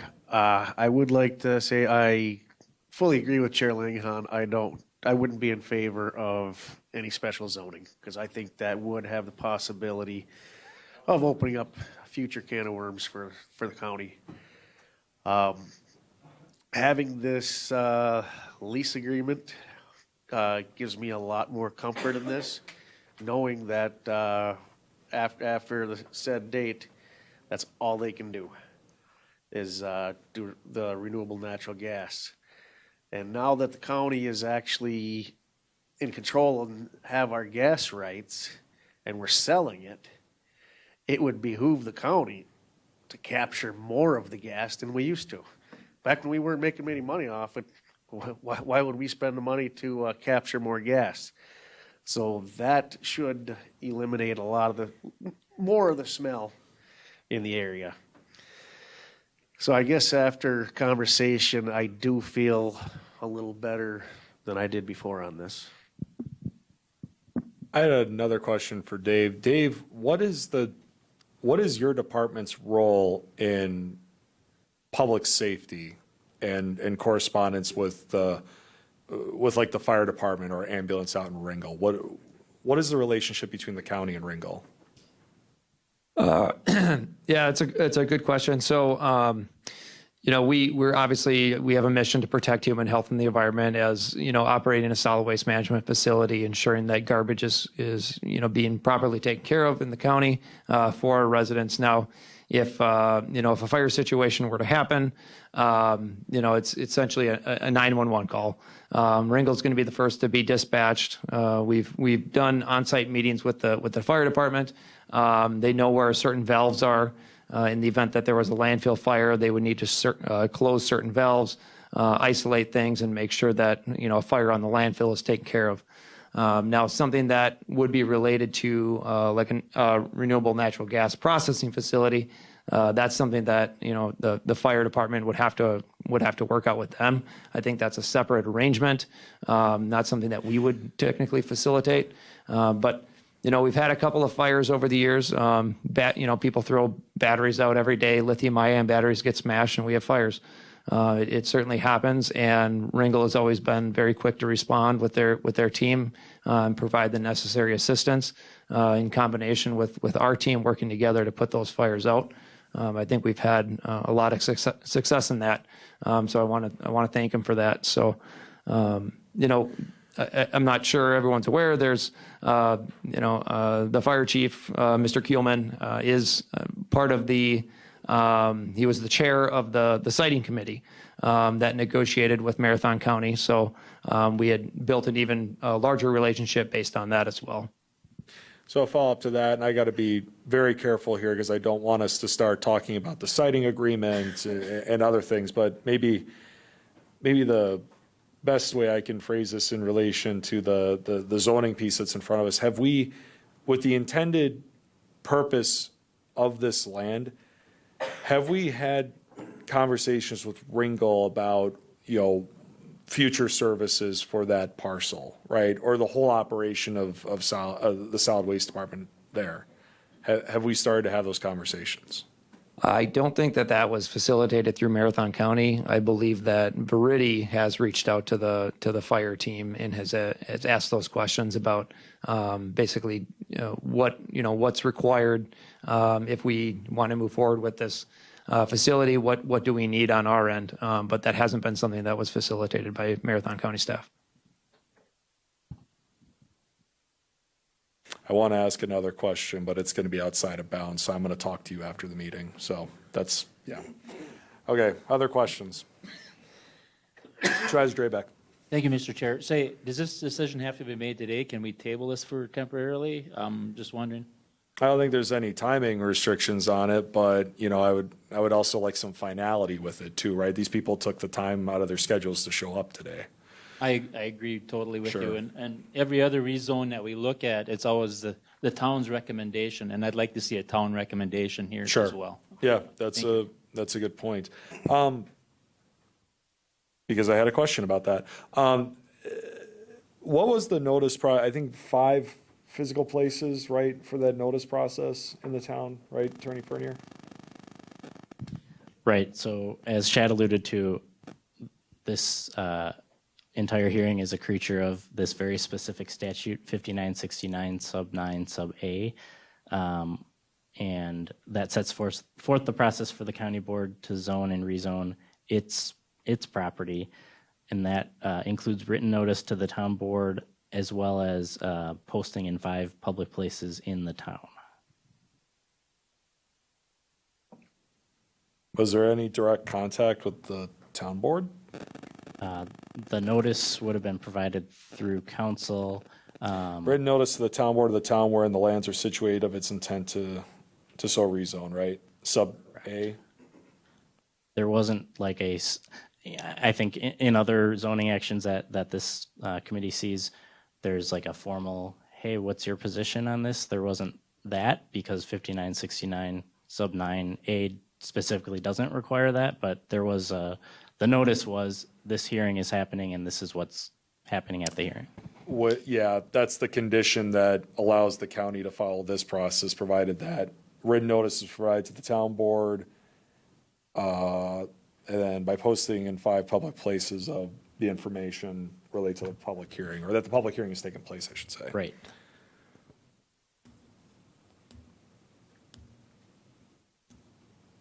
That's interesting. Other thoughts? Questions? So the public hearing is closed now. I can't take additional information from the public. Looking for some clarity on some statements. The clarity can only be requested by the members of the committee. This is the meeting of the committee right now. Like I said, the public hearing section is closed.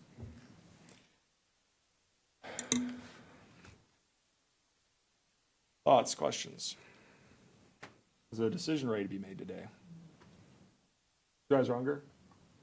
Thank you, Chair. I agree with Supervisor Draybeck that I think this is pretty big. So we need to be, honor the town of Ringgold and look at it a little bit more. I guess I'm just trying to understand a little bit of it. I mean, I think we have a gray area too the next 15 months before September of 2025. What could happen in that time frame if we do the HI. So, yeah, I think a little bit more discussion, and maybe Ringgold could propose something, and putting everyone's heads together, that there might be something that could be agreeable or a better agreement. Sure. A thought. So, Okay. Thank you. All right. Chair Gibbs. I think there's a couple of things here that I think needs to be, and I think Chad alluded to them a little bit, and that is, what is currently there is in play is the lease use agreement, and whatever is currently potentially or what has been allowed.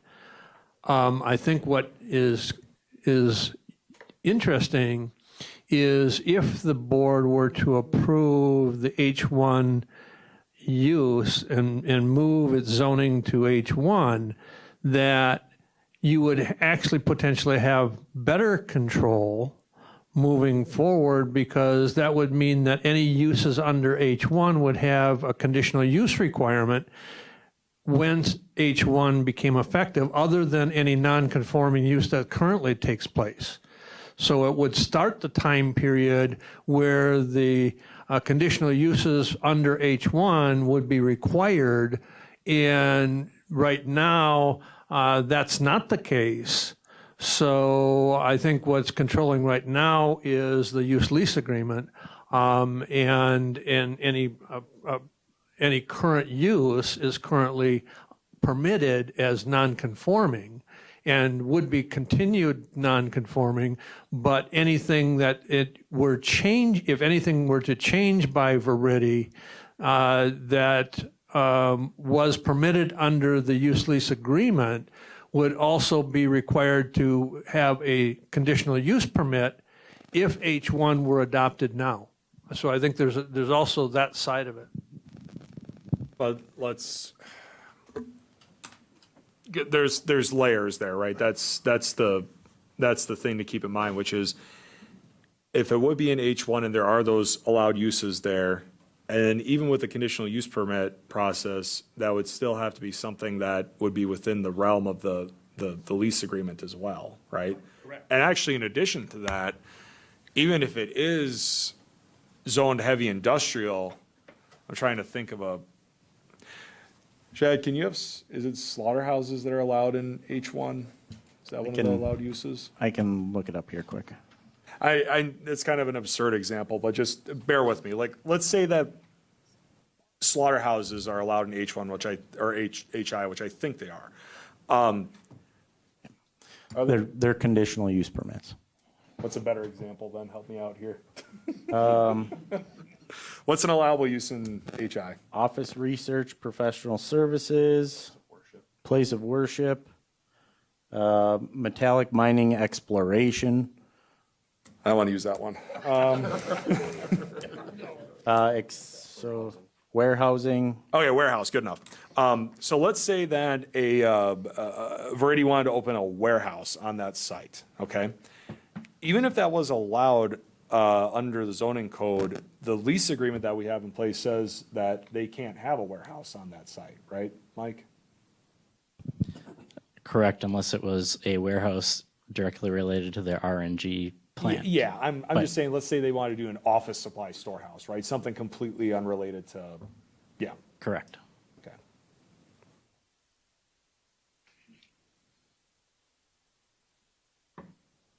One further question.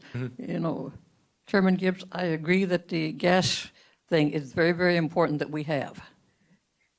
The ones that negotiated that did a terrific job on that. But I still have the concern about this mining thing that they just kind of seemed like they slipped in a little bit. And that is what bothers me the most. I think that they should have come forward and to the county and said, we want to do this. Can we do this here? And I don't think that happened. And I'm not blaming anyone. I'm just saying they slipped one over us. Okay. So I've got a couple individuals that like a little bit more time to get information, discuss, what have you, right? I'm open to that. Like I said, I do want to provide some finality. So people had to take time off work to be here today. I didn't expect them to take time off twice, but that is within the realm of possibility for this committee to do today. So essentially it's approve, deny, or, we can delay this until next month and get some more information that we need to make a decision. So those are essentially your three options today. Supervisor Schoenborn. I just going to clarify it a little bit more. I agree with Alan and Kim. I think we just need a little more clarification of what's really going on out there. I mean, David's probably doing a really good job, but there's just some things that are a little shady. And I'm just not, I want to make sure that we as a board and we take our time and we want to make this decision right and make things right. And then not have maybe a possibility of a catastrophe, something happening out there, and I just don't foresee that we really need to rush this. I mean, let's process this a little bit more, and so that we do definitely make the right answer. Thank you. Okay. Other thoughts, Supervisor Seefeld? Thank you, Mr. Chair. This might be a question for Mike. If we did pass this H1 today, now that would rule out the ability of the town of Ringgold to do anything with that partial, correct? Well, I think you're treading into the area where there's a small legal disagreement between legal counsel for the town and legal counsel for the county. But yes, by operation of 5969-9A, once the county board approves a zoning of its property in a town that puts it under county control, I think the friendly disagreement right now is what currently controls, but yes, essentially, you are correct. Supervisor Seefeld, follow-up? So if, say we pass this, does this mean that we have better control of what goes on that partial from here till September of 2025, of what can be done in there? In my opinion, yes, that's part of the reason that I thought it was a good idea to bring this forward, is because then we have a clearly operable standard that's in place. Thank you. Supervisor Drabeck? Thank you, Mr. Chair. I was just wondering, I know this is like a keen sense of the obvious, but have the legal counsels got together and actually discussed this and come up with anything? That's a Mike question. We've had discussions, but Can I break the rule? No.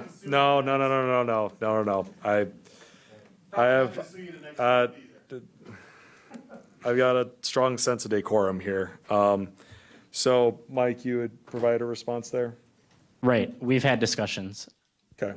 But nothing, there is the resolution to, there is no resolution to those discussions. We have our position and they have their position. Sure. Yeah. Okay. Chair Gibbs, did you have something? Okay. Supervisor Seefeld?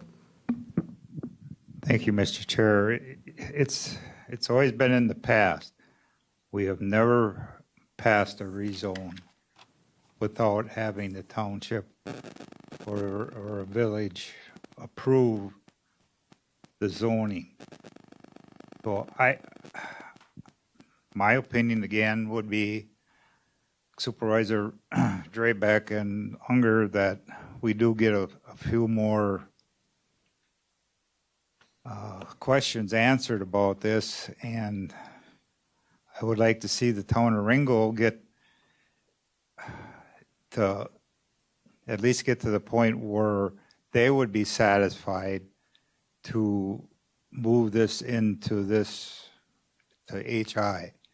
You know, I would like to see them come and ask for it versus with the way we're doing it now. So, thank you. So I'm sensing some indication of where this is going.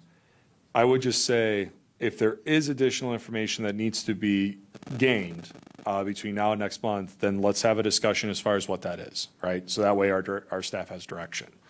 So I've heard some questions regarding input from the town board, right?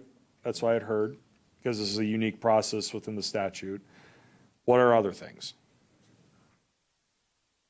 Treasurer Kroll? Thank you, Mr. Chair. In response to the idea of, I guess, you're carving out a special rule for this specific situation, I'm curious if the staff can maybe carve out a section between the heavy industrial and the light industrial that may fit this, that can also be used for other needs. So while it's not per se just for the specific case, but it might be used for other ideas as well. So if that's something that's possible, I'd appreciate it. If it's not, just you bring that to the table next time. Okay, and the other fact of reality that we have right now is we have a very long agenda, and we've been here for almost 2 hours already, so we need to keep moving here. So other questions, other clarifying details that this group wants. So far, we have some information about possible creation of a new district to address concerns, and also more input from the town board regarding HI. That's what I have so far. Go ahead. Thank you, Mr. Chair. This is in regards to the lease. If it is broken, what would be the specifications on what the land could be used for, how the public would have some input on what that land would be used for? So for example, if we really were to, you break the lease before 30 years, how can that land be reused by another corporation or entity, and how will the public have some input on that use? I don't want to have a direct discussion about the lease agreement when we're going through the zoning process right now, but I'll talk to Mike. I've got an idea how that can be addressed for next month. I've got an idea. So, all right. Other Supervisor DeBrew. Is that on? Thank you. This is all new to me, so. I got a question on the fire protection. The chief said that they had put out several fires there. They were never reimbursed for the fire protection. I don't know whose responsibility that is, but I think that's something that should be discussed maybe. Who's in control of that and who's getting reimbursed or not reimbursed for it. And again, that's the public facilities piece, the public services piece. I could see us having. We had a little bit of a discussion about that already today, but I think, again, I think there's a way to address that. I want to keep this focused on the zoning, but both those are very valid questions. So, yeah. Okay. Other thoughts? Okay. So, Attorney Pernier, I don't think we're going to have a decision today. Can I close the public hearing until next month without requiring a motion? If that is the will of the committee, I think you're okay with that. You know what? Let's just do a motion then to close Motion is better. Okay, motion's better. Let's just do a motion to close the hearing until, when is our next ERC meeting? July 2nd?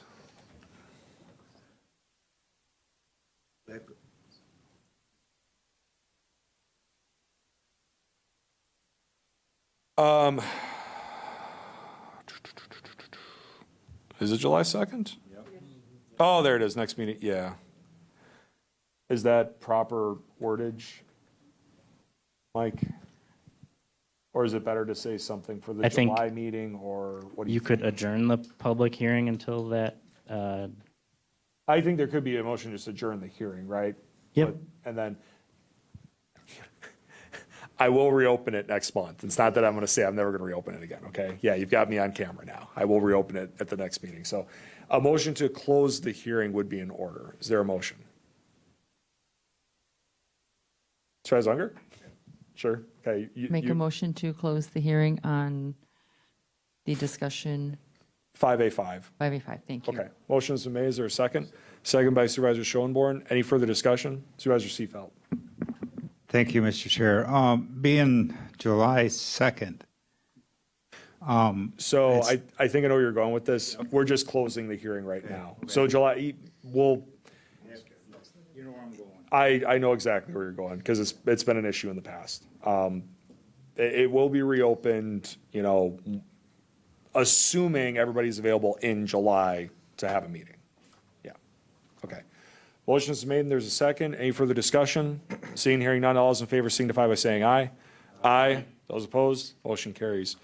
Moving on to 5A6, we have Town of Plover, Marathon County, Wisconsin, for text amendment changes to the General Code of Ordinances for Marathon County, Chapter 17 zoning code. The text amendments may be viewed, oh, I'm not going to read all that. At the URL listed there are, I'm reading the wrong thing. 5A6, Town of Plover, text amendment changes to Chapter 17. New members got briefed on this a little bit last month. I asked for some more time so that my town could provide input on it, but I think we're going to go back to Garrett here, who's going to give us an update as far as where we stand on the whole process. So Garrett, take it away. Yep, so since the last ERC meeting, we did contact all 18 towns again, and we received, I believe, 5 total responses since then out of the 18 towns that participate in county zoning. So those are the 18 towns that this ordinance proposal would affect. We did receive correspondence from Town Hall stating, well, basically that it was left in the packet for you guys. The only one that did not make it into the packet was the Town of Marathon that came out after. And they just simply said the Town of Marathon Zoning Committee is also against the storage containers in subdivisions. One of the clarifications that we made early on, after I believe it was the March 5th ERC meeting, was that the committee decided that they wanted to see some other standards suggested what the towns wanted. And one of those standards is to not allow shipping containers in subdivisions that are meeting the definition under Chapter 18, which is the land division ordinance for Marathon County, as a major subdivision. Any subdivision classified as a county, state, condominium, planned unit development, or conservation plat.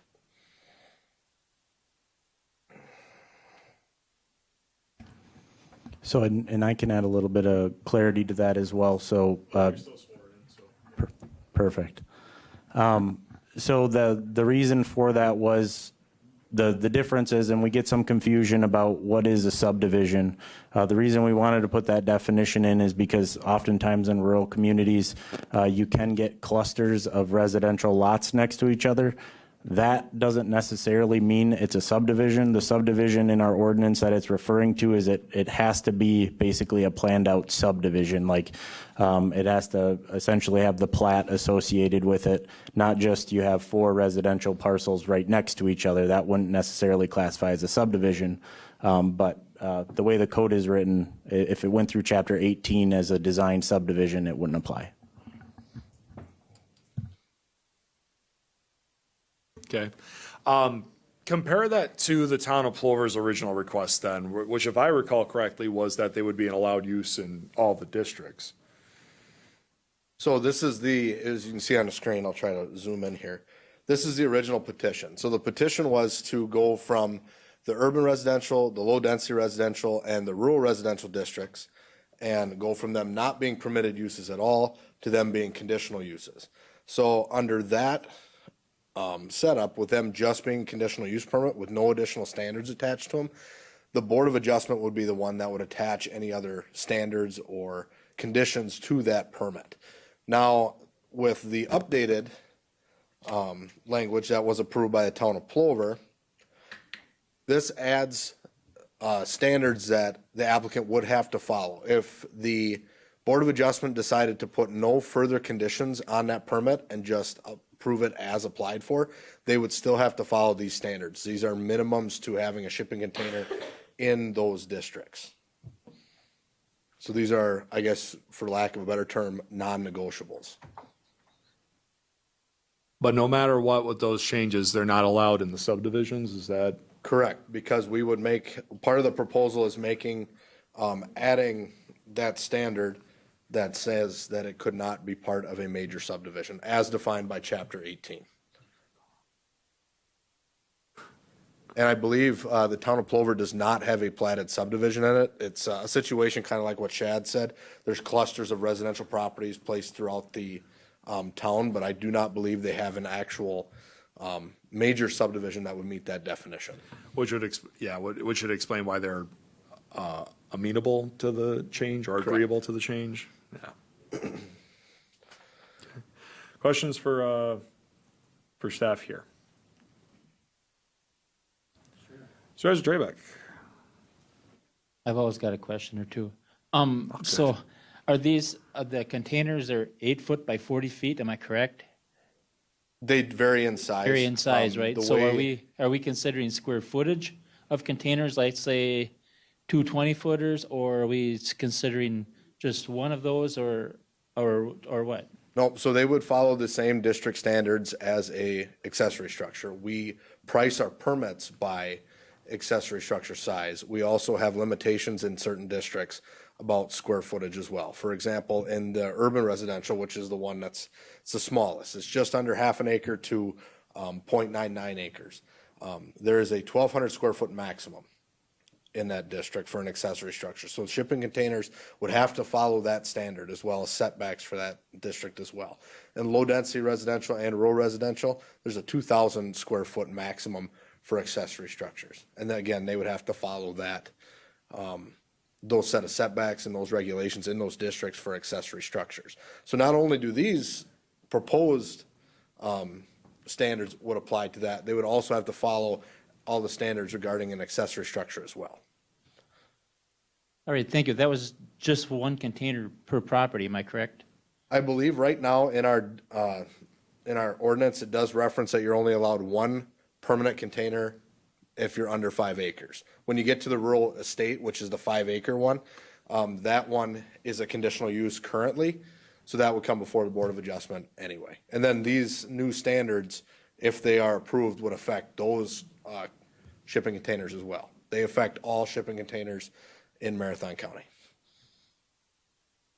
Thank you. Did that Town of Marathon document end up in this packet? No, it came in after the packet had been sent out. If you guys look, it is also included, because we have another petition coming up after this. The one-year packets that was handed out, the two last pages are from the Town of Marathon. The subdivision responses on that packet as well. It's the one with the highlights in it. The subdivision comment isn't highlighted, but it is in there. You have a page number, Shad? Wouldn't be in the packet. I meant the one we handed out, so that one right there. Physical. So it should be on either the last page. I have it up on the screen too, the Okay. highlighted portion. My eyes ain't what they used to be. A question, so only one container per parcel regardless of size? No, it's one container for that parcel if it's under 5 acres. Right. Okay. If it's over 5 acres, because some of these are permitted accessory structures in certain districts. I believe in general ag and farm preservation, they are permitted uses. And then in the commercial and industrial districts, they are also permitted uses. They would have to come get permits through the county for those, just like they would with an accessory structure, and then they have to follow accessory structure standards as well. And then I need to make a quick correction. The standards that you see here that are listed as proposed, they would only affect the ones that are listed up here. So for urban residential, low density residential, rural estate, and CVRC, which is the conservancy districts, these standards would then apply. They would not apply to those containers located in the general ag, farmland preservation, and the commercial and industrial districts. Supervisor Kroll. Thank you, Mr. Chair. I'm curious if there is an expiration on the permit once it's been approved. If it's after 5 years, it has to get re-inspected and they have to apply for another permit. What's that process like? Yeah, so that's something that could be put on, one, it could be recommended by the town. Staff often recommends expiration dates on conditional use permits so they don't go in perpetuity. The Board of Adjustment has the authority to make that determination. That's their purview. They're the ones that put the final conditions on that. And I believe Supervisor Ritter, he is also on that committee. And oftentimes they do put expiration of the permit. A lot of times it's change of ownership, things like that. Then they, if they would like to keep it and that was a condition on that permit, they would have to come back in front of the Board of Adjustment to get that, or if that permit were to expire. Other questions? Supervisor I DeBrew. haven't heard it mentioned yet, but is there any, do they have to be put on any pad or any kind of a surface or just anywhere on the ground? We haven't specified if they have to be put on the ground. Excuse me. I know one question that came up in the last meeting on whether or not they can be used as houses. In a case like that, the Uniform Dwelling Code spells out the base that needs to be put, depending on the construction. So that would be up to the building inspector, or if it is outside of the Uniform Dwelling Code, that is the responsibility of a certified engineer to prove that what they're placing on whatever surface is sufficient. But as far as a zoning ordinance, we have not specified what that is. Other questions? Marilyn, do you have some? No? Okay. All right, sounds good. Anything else from the committee? Okay. Let's go to public testimony. I don't think I had anybody signed up for the town of Plover. I don't think I had anybody signed up for the town of Plover. Although I will note that, yeah, so I'll just call these, anybody wishing to speak on item 5A6 for town of Plover, text amendment changes to chapter 17 with the storage boxes, please identify yourself at this time. So, Mark, you want to come to the back of the room here, please? So, state your name. Mark Colby. You swear to tell the truth, the whole truth, and nothing but the truth? I do. Good to go. I just came here today to clarify, we know I missed that deadline, I believe. Town of Marathon decision was to leave the code as written. It's, storage units are allowed in, rural settings or farmland preservation or whatever, larger lots, so to speak, and not allowed in subdivisions or whatever. So just wanted to make sure that. Yeah. So I have a follow-up, just because with the way that those, I don't know if you want to call them minutes, whatever you want to call them there, that report that got back to us, it says specifically that the town of Marathon does not support them in subdivisions, right? I would have to read that. So I think town of Marathon zoning committee is also against the storage containers and subdivisions. Okay. Okay. That looks like the town board's, motion, yes. Okay. So that would be their, I guess to clarify that is, we recommended to them that the county leave the ordinance as it is, written currently. Okay. But, yeah, so I'm from the Planning and Zoning Commission or whatever committee. That was our recommendation to them, and I guess they made a change there or whatever. I'm trying to decipher that myself. Yeah. So, yeah. But my last understanding was that the town of Marathon, like you had said, Mark, was that wanted to leave it as is. That was my. Yep. Mhm. If that clarifies that for you, I guess that's what's in writing. They're against it in subdivisions. Mm-hmm.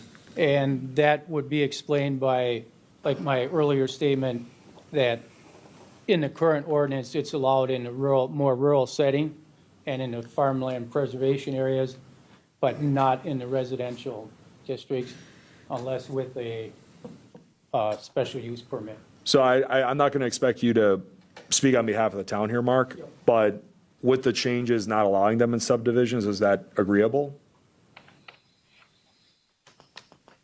I think so, right? Okay. Okay. Any other questions? All right, thank you, sir. Anybody else wishing to speak for 5A6, please identify yourself at this time. Calling one last time, anybody wishing to speak for 5A6 is interested?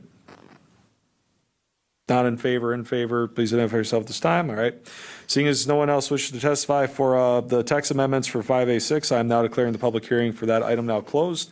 The committee will now deliberate. Thank you to the committee. I now have guidance to make a decision, so I would be supportive of the language that's in front of us today. So, anybody like to make a motion? Supervisor Ritter. Thank you, Mr. Chair. I would like to make a motion to approve 5A6, the text amendment changes as put in front of us today to not allow them in a subdivision. Okay. Motion's been made. Is there a second? Second by Supervisor DeBrew. Any further discussion? Supervisor Drabek. Thank you, Mr. Chair. Would this be a good time to put an amendment in? Sure. Yes. Yeah, I Yes. think this is the Yes. best. Put an amendment in that they go on a surface that they can't be dug in underneath by rodents very easily anyway. Maybe some split rock under them or something like that when they get set on a surface. I'm concerned about things like, skunks there, maybe like kids getting rabies and, possibly that type of thing. That's why I would offer that condition, or that, so. Okay, so before we do the second on the motion, I just want to, well, actually, anybody like to second that motion? Supervisor Kroll, okay. Any further discussion? Now I've got a couple questions. So, first of all, is that something that can be wordsmithed today? Second of all, is this something that should be regulated within the code, or is that better addressed through the CUP process? It can be, it can be regulated either way. Okay. It can be a solid standard that applies to the shipping containers in all these listed districts, or it could be done at the CUP portion of it. Okay. If I could add something as well. I do just want to point out, so this petition is the town of Plover's petition. So I guess without a representative or somebody here, It's a little awkward, I would, isn't it? well, the thing is if we make an amendment to it and it's not in line with something that they would want, Yep.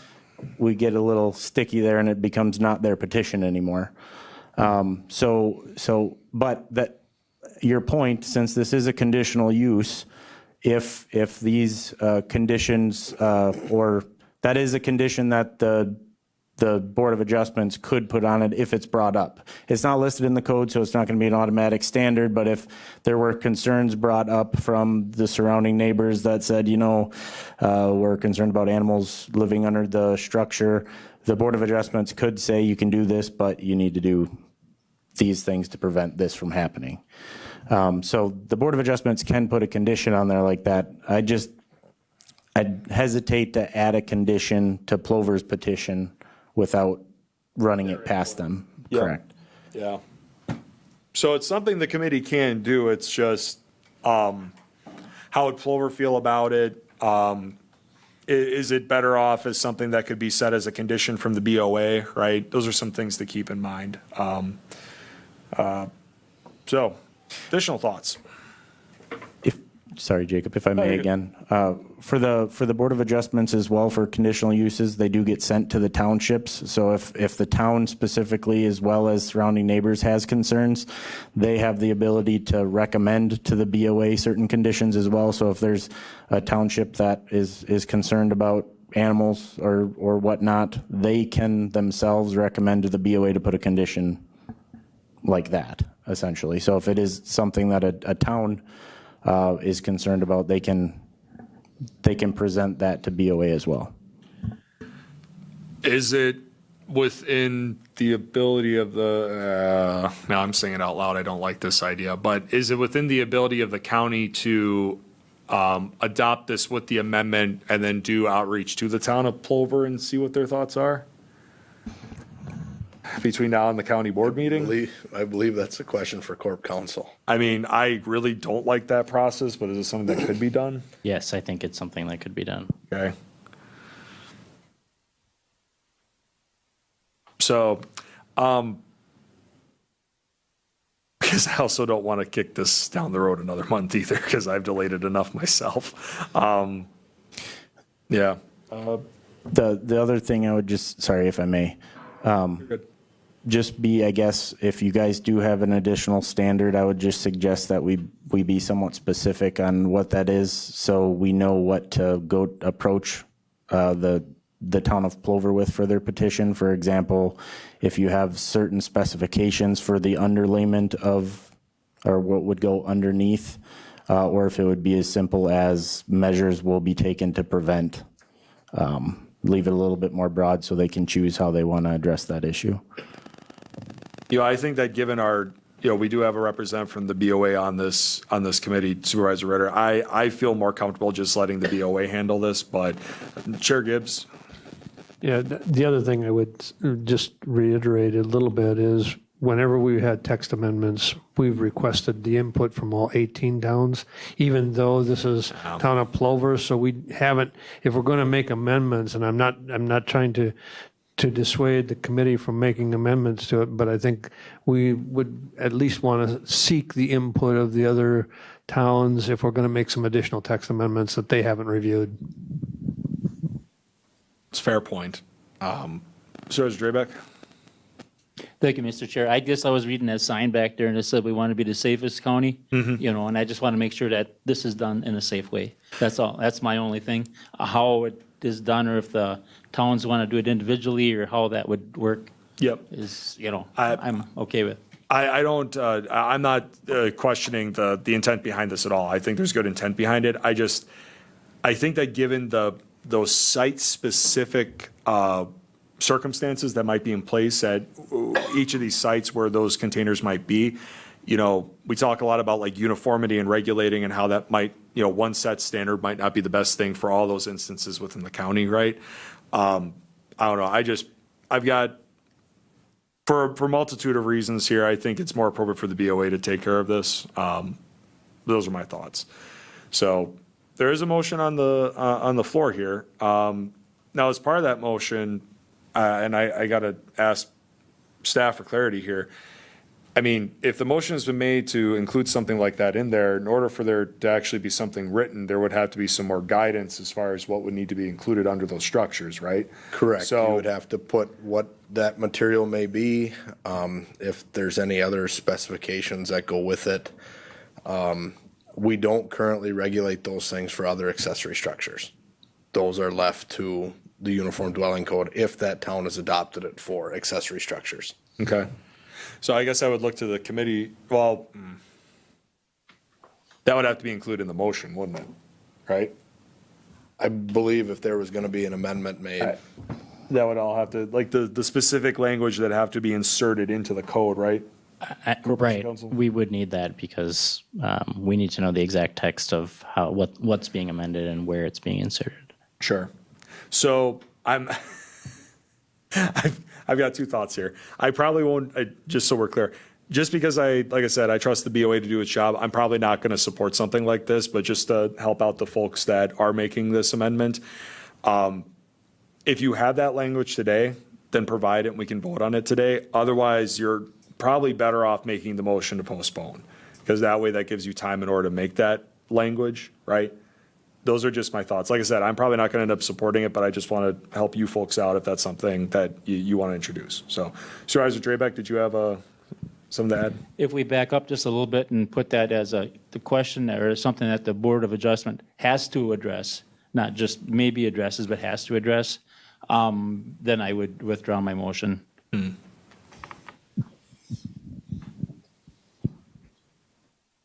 Supervisor DeBrew, you had something? Maybe based on what that gentleman said, if the towns can handle that without changing our wording at all, that would be doing the same thing. Then each town can address that township as they see fit. So just a little bit of clarity, the towns can provide recommendations of conditions, just like staff can provide recommendations of conditions. It's completely up to the Board of Adjustment and its members to decide which of those recommendations, if any, they decide to put on the conditional use permit. So that would, like Chair Langenhahn stated, it would address the more site-specific conditions, I guess, of where that container is being placed at the Board of Adjustment level. Just a little bit of a clarification. Does that answer your question, Supervisor? Because I thought you were, I took it a little bit differently. I thought you meant at like the local level to regulate just that. Is that what you were saying? That's what I was saying. Okay. Which if the town had like their own regulations just for that, but I don't think a town would do that. They wouldn't be able to, because I believe, like I said, the base either falls under the Uniform Dwelling Code or under zoning aspect, if a town has adopted county zoning, they can't impose their own town-specific zoning ordinances. Or pick and choose what UDC ordinances that they wanna apply.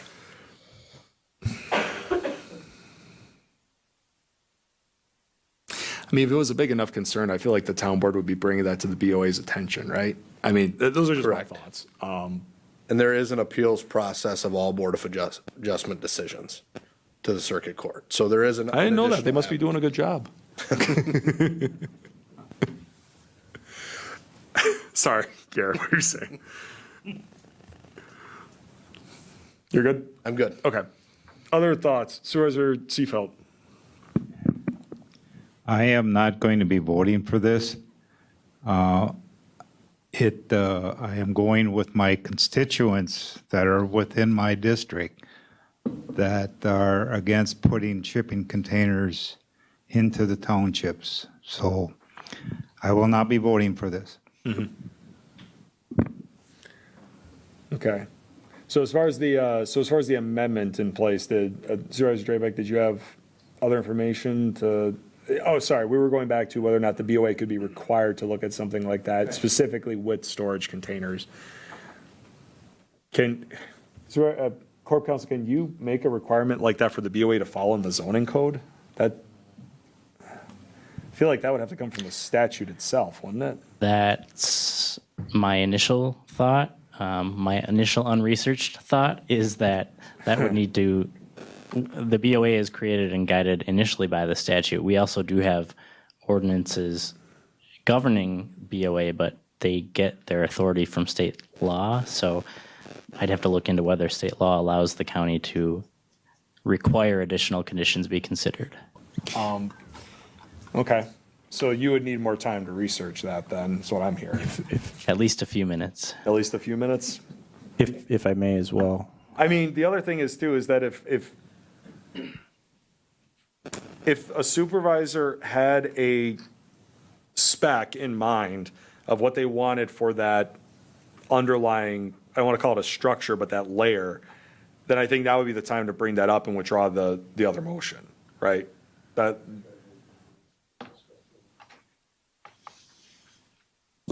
Point of order, Chairman. I think because you've discussed it, the amendment long enough, I think you just vote it down and then re-amend it or offer a new amendment. I don't know that withdrawing a motion at this point would be in order.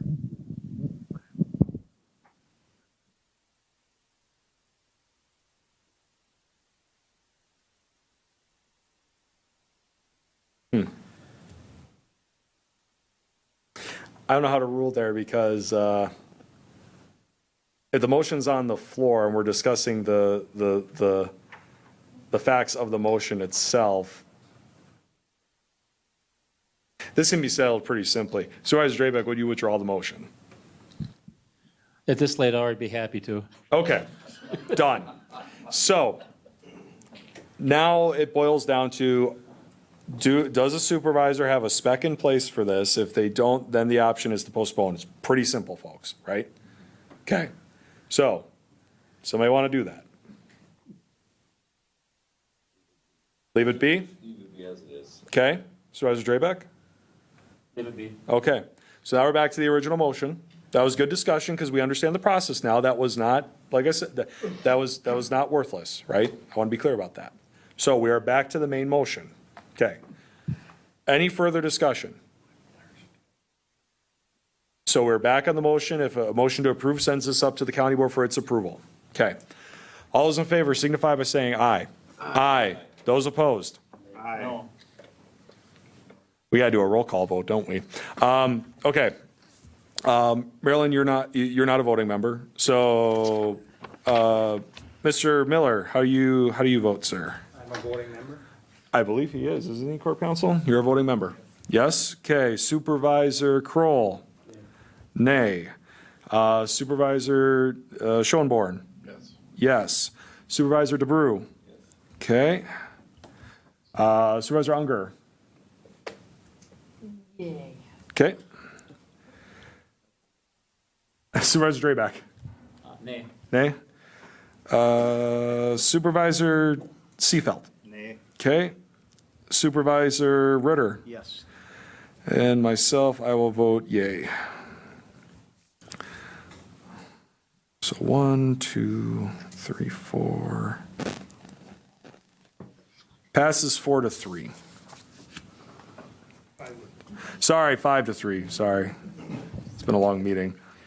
5, 6, 7, 8. Yep, passes 5-3. Okay, moving on. 5A7, petition of Tyler Seehafer, text amendment changes to Chapter 17. Staff report.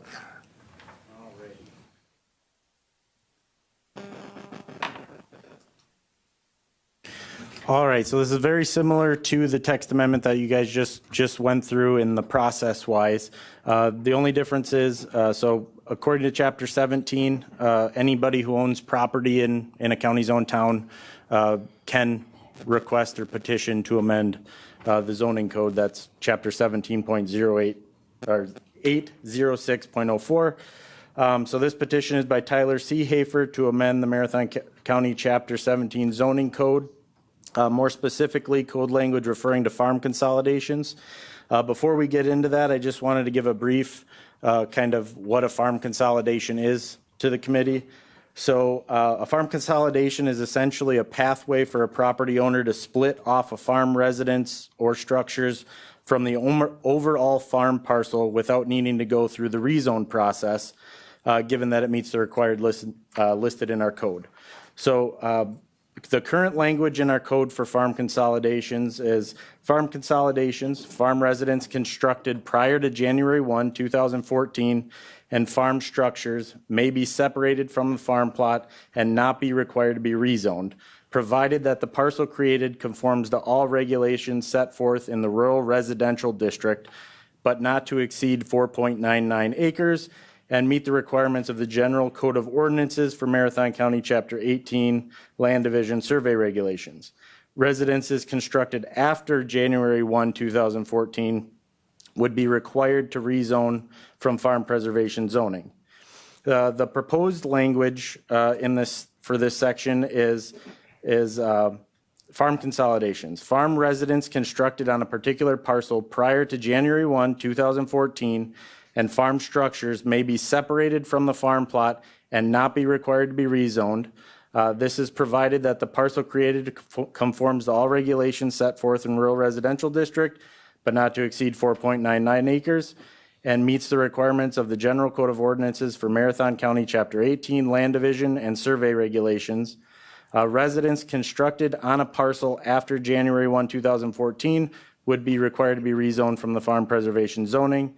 A farm may be a farm residence which has and continues to lawfully exist on a particular parcel prior to the specified date may be relocated within that same parcel and remain eligible for a farm consolidation, provided the relocation meets the purpose stated in section 17.301, which is the farm preservation section.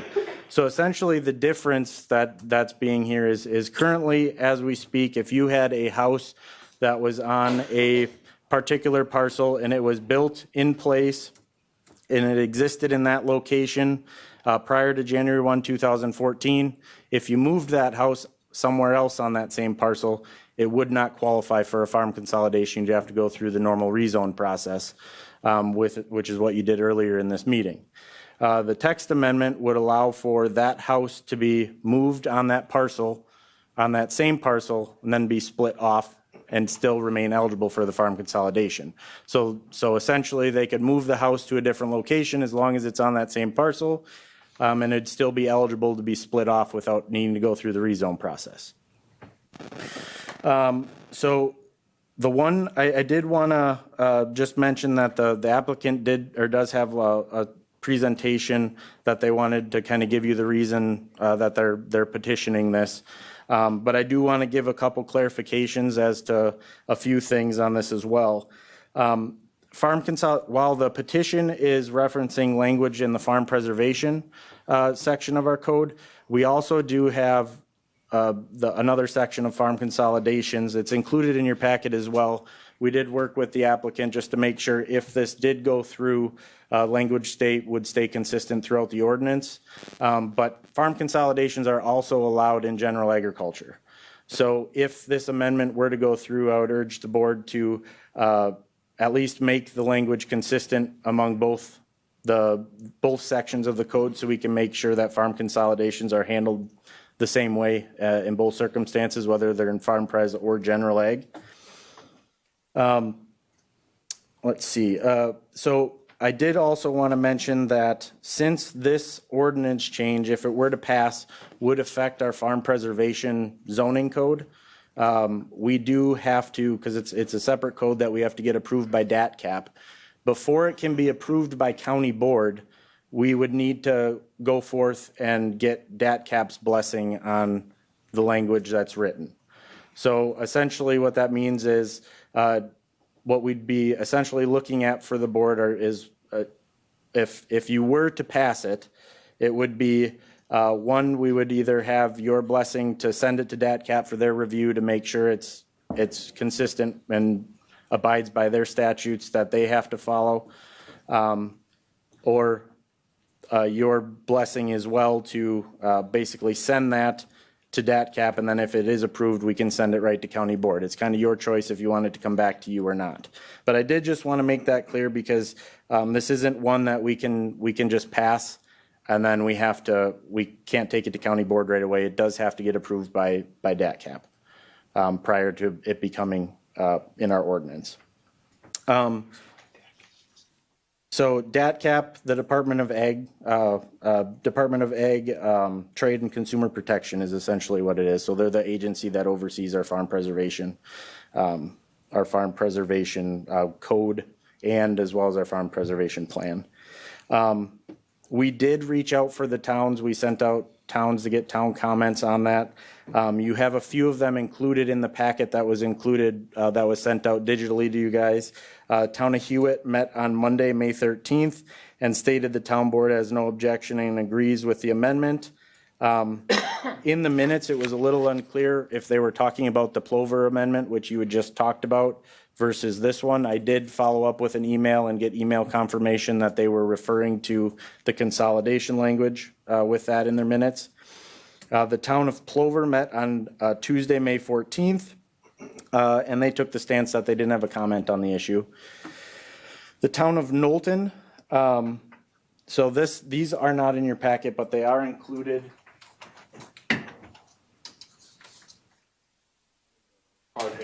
Yep, they are included in the handout that you have in front of you, and the one with the highlights in there. The town of Knowlton met on Monday, May 13th, recommended approval of the petition to amend Marathon County Chapter 17 zoning code language on farm consolidations in the farm preservation districts. And then town of McMillan met on Thursday, May 30th, with a motion to approve Tyler Seehafer's petition. The town of Marathon, I do have, it's a little bit longer, so I'll read out the minutes here, but they are also included in that handout. It's the last page in your handout. The Planning and Zoning Committee meeting minutes. The meeting to act on petition change to Marathon County General Code for 17. After lengthy discussion, Fred Ulga made a motion stating the town of Marathon Comprehensive Plan promotes the preservation of farmland. This new proposal allows for fracturing of parcels to a haphazard condition with possible unorganized long-term effects. Therefore, we are recommending rejecting the proposal, the proposed changes to Chapter 17 and move to maintain the current language. Second by Francis Martin, unanimous approval. And then additionally, farm preservation or exclusive ag zoning are state programs and have met the needs of the town of Marathon County for over 40 years as they were wrote. That was the Plan Commission meeting minutes, and then as well as the town board meeting. A motion was made by David Krautkramer, second by Bernie Dick, to recommend rejecting the proposed changes to Marathon County Chapter 17 of the Marathon County General Code as proposed by Tyler Seehafer and move to maintain the current language as recommended by the Town of Marathon Zoning Committee. The motion also includes recommending that the ERC that the rezone decision be made within 90 days. Those are all the town comments that we received. We did reach out the week of May 6th to kind of remind the towns that were looking for input. We reached out to all 18 towns. And out of that, the comments in front of you are what we received on the matter. So I'd be happy to answer any questions if you guys have them. Like I mentioned before, I know the applicant has a kind of a presentation they would like to give to kind of explain why they're going for this petition. Okay, any questions for Shad at this time? Okay, seeing and hearing none. Thank you, Shad. We're going to go to public testimony. So for this one, okay, Paul Daigle. With Tyler, and without our testimony would be the.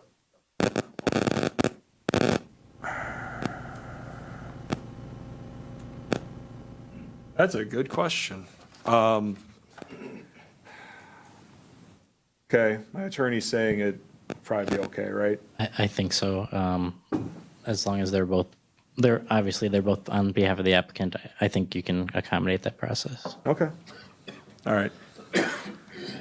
So, whoever's speaking, I'll swear you both in, and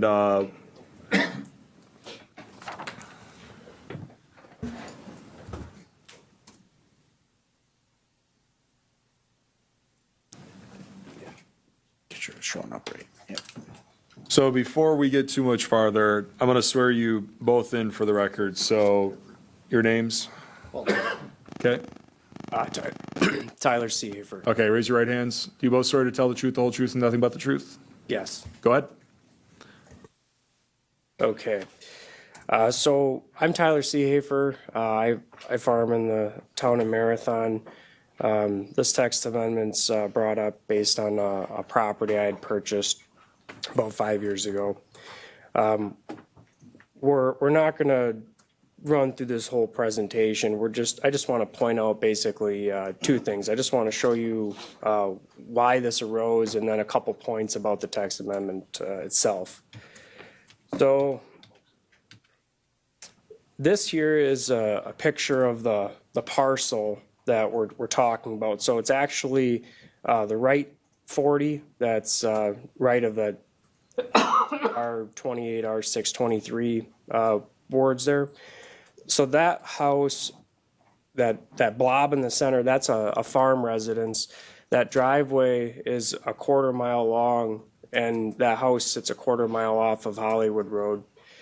And I had purchased, years before I purchased the right property, I had owned the left property. And at some point, I got the opportunity to purchase the property on the right, and so I took it. And up until that point, this property was not farmed for about 30 years, and I turned it all into productive farmland.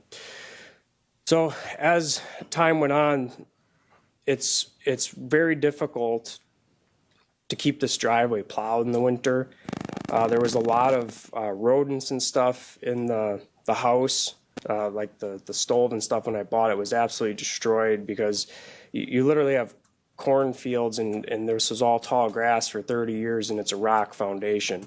And so I thought, using farm consolidation and that it might be economical to move this property to that corner of the woods you see on the top right of this 40, just above the words Hollywood Road, and I could remove it with some of this woods that I can't farm anyway. There's actually a ridge there, and get rid of it. And at the end of the day, I'm a farmer, and I didn't need to hold a house that I didn't have any use for. So that's a picture that's a little bit more modern. There's still no crops planted here. This is actually moldboard plowed all the hay or the weeds, I should say, that were on it. And that just shows the house where it stood and then where I had moved it. Before you go on, could you just go back? Sure. I want to point out, when you look at the purpose statement in farmland preservation, the zoning code, what you should be deciding on in these things that we have written here, why would Tyler ask for this? It makes that farmer parcel easier to operate with modern equipment. if you got a house in the middle of that 40 and you're trying to spray or plant or spread your fertilizers, it's difficult. It actually increases the acreage of farmland being able to be farmed by moving that house. And that's very consistent with the purpose statement again. Reduces conflicts between, if we were to put a renter in that house, if he's doing his farming activities around it, rather than moving that farmstead up along the woods, it reduces conflict.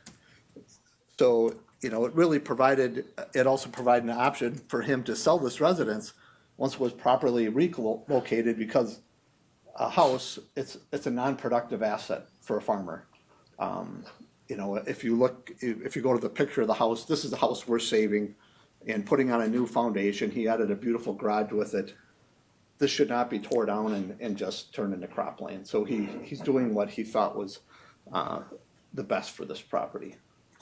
And you could have potentially done farm consolidation where it was, but you would have, because this house is a quarter mile back, it actually carves up the entire parcel, and you would have to find some snaky shaped parcel to be able to get the driveway and the house, off the property. It would have been physically impossible to do it without creating at least 3 parcels.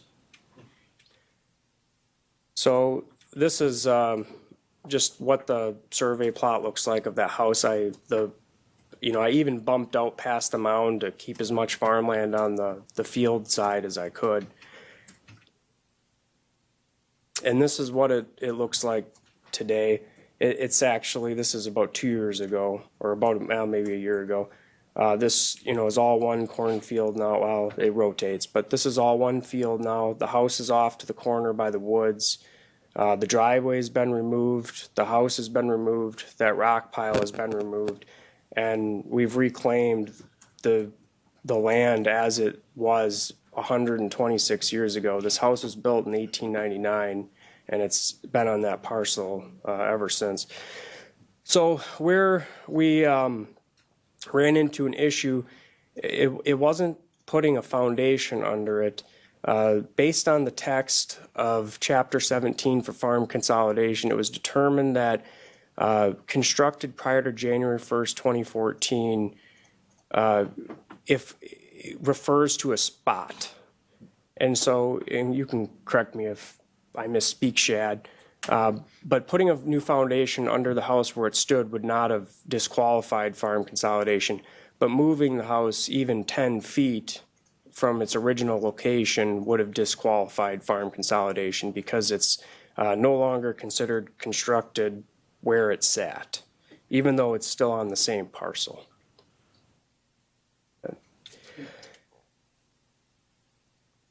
So this is part of the Town of Marathon's future land use map.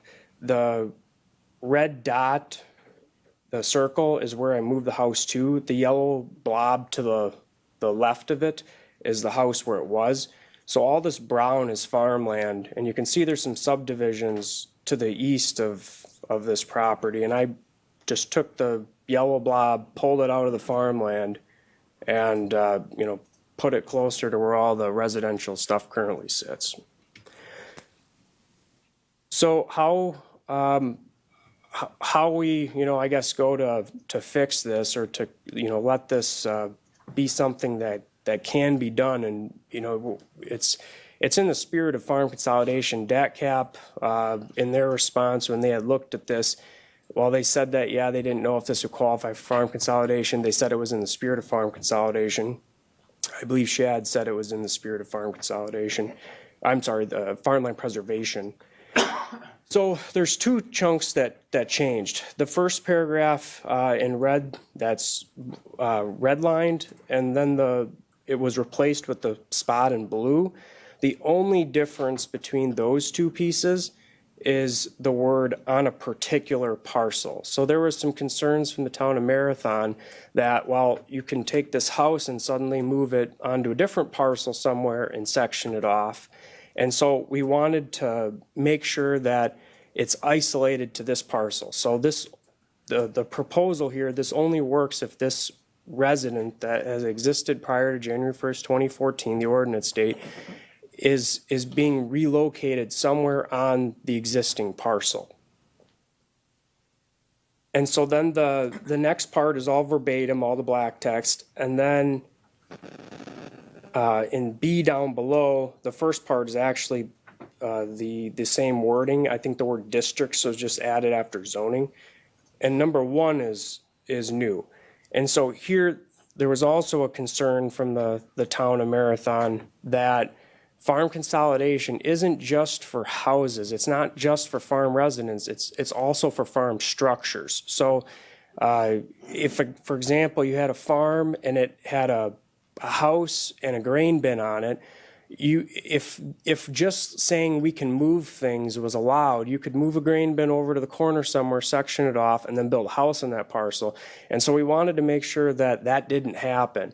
And so we put in B, a farm residence which has and continues to lawfully exist on a particular parcel prior to the specified date may be relocated within that same parcel and remain eligible for farm consolidation provided the relocation met or meets the purpose of the corresponding zoning district. So we cannot move structures. We can't take an easy way and move a little shed and try to get a building parcel out of it. Can't move grain bins, silos, storage units, anything like that. It has to be a farm dwelling. So we tried to build the stuff into this that would be in favor of the town of Marathon's concerns. And we also worked with Shad that this language would be interpreted by him the outcome that we want.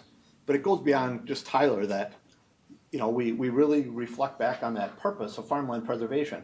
If he were to come in, if this got passed and he came in to do the opposite, he wanted to move that house off the corner back to the back part of the 40, that would not be consistent with the purpose statement of farmland preservation. So Shad would have a lot of leeway to interpret that. Is that consistent with that farmland preservation zoning district? And I think any reasonable person would say what Tyler proposed is consistent, but if you were to take a farm residence and move it from a corner into the middle or to the far edge of that 40, it would not be consistent. So Shad would have leeway to say, no, it doesn't, and if people don't agree, we can, appeal that to Board of Adjustment. So it's beyond just Tyler. This is really affecting all farmers in farmland preservation areas and general ag if the county chooses to go there as well. Yep, that last part, the relocation has to meet the purpose of the district. If you're moving something which I don't know why someone would do, but if you moved it from the corner into the center of a 40, that would be destruction of farmland. It wouldn't be permissible. And this isn't as unique of a thing as you would think. So Shad had mentioned that there's also the general ag zoning that has very similar rules. It's just not called farm consolidation. And somebody was just turned down for sectioning off something in the town of Easton for the very same thing. Their house moved 30 feet, got put on a new foundation, turned 90 degrees, and now they're stuck with a large parcel because they can't do anything with it. Shooty Movers moves over 100 houses a year. It's, houses are aging. There's not always anything wrong with the structure of the house. It just needs a new foundation. And if you're going to put a new foundation, it might make sense to turn it 90 degrees so that, your porch is facing the right way, or you're not facing your neighbor that didn't exist back in the day. I think that's all I have. In the interest of time, we just decided to go quickly, obviously, through this. I'm going to hand this out in case in your discussions you have more details that you wanted to look at in the presentation regarding this. But and I gave Nicole a copy for the official record as well. Certainly, if we got any questions, Tyler and I can answer any questions. You have notes on this call? It doesn't matter. There's plenty of copies going around.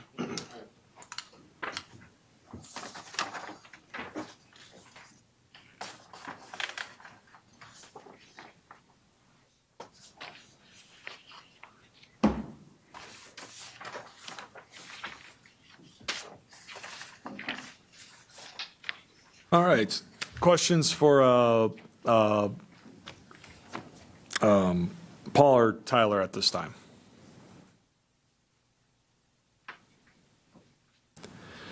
Okay. So we'll move on to I think Mark right? So Mark, you're sworn in yet, so I don't have to swear you in, so you can get started. All right. So the town of Marathon, the planning commission took a look at these changes, and we determined that we didn't see a need for the changes. So therefore, we propose that the county's ordinance stays as it is written currently. And the reason we went ahead with that decision was we feel this, excuse me, the changes complicates this farmland consolidation. And maybe Shad has the answer. So you can section off a portion of the land for farm buildings, farm residents, that area. Generally, the old farm buildings are the barn, maybe that's been removed, a shed, or whatever outbuildings are there, and the old house. And you can section that off without a rezone. So if you move the house away there, what do you do with those buildings? Are they still eligible for farm consolidation on that larger parcel? That's a question for Shad. If you can, that creates two parcels for a building, for a house. So we can't get that answered right now because it's one way right now, but we can note that and we can answer that when all the testimony is collected, okay? Yep, perfect. So we feel that's a complication to the zoning process. This is the first time, so we also looked at, is there a great need for it? This is the first time that we've ever had something like this arise. So it means maybe down the road it would be more important, but we didn't see it as that currently because in 30 or 40 years for the town, this is the first time it's came up. So, and if you can move the house, can you move one of the buildings and get a 1 acre lot? And if that house is gone there and you have a farm and you can farm consolidate those other farm structures off because of how that property sits, what if there's room to build a house on that parcel? Can you build a house there? Because now that makes that farmland preservation land at 35 acres, it's got 2 houses on it. And we just don't see that. It's a state program. They changed it and allowed this to happen, I believe, a few years, must have been around 2014, I'm guessing. That's when they made this, that you could separate, you could farm consolidate and section off those buildings.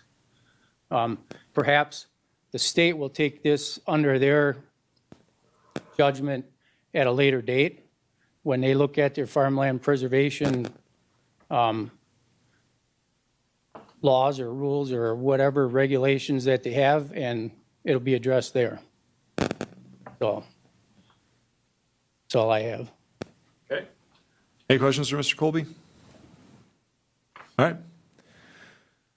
Anybody else wishing to testify for 5A7? That's everybody that I had, so I'll call one final time. Anybody wishing to speak for 5A7? All right. I think I can answer 2 of this question.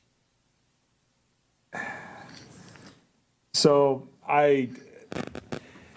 tradition has always been, as far as setting rules, is that everybody gets a chance to speak once, and that is their time. The problem is that if we keep allowing people to keep coming up to the microphone, it becomes a neighborhood discussion, right? So that's really what it boils down to. So you won't be able to speak here. Okay. All right. So seeing as no one else wishes to testify for 5A7, I'm now declaring the hearing for the petition from Tyler Seehafer for text amendment changes to Chapter 17 now closed.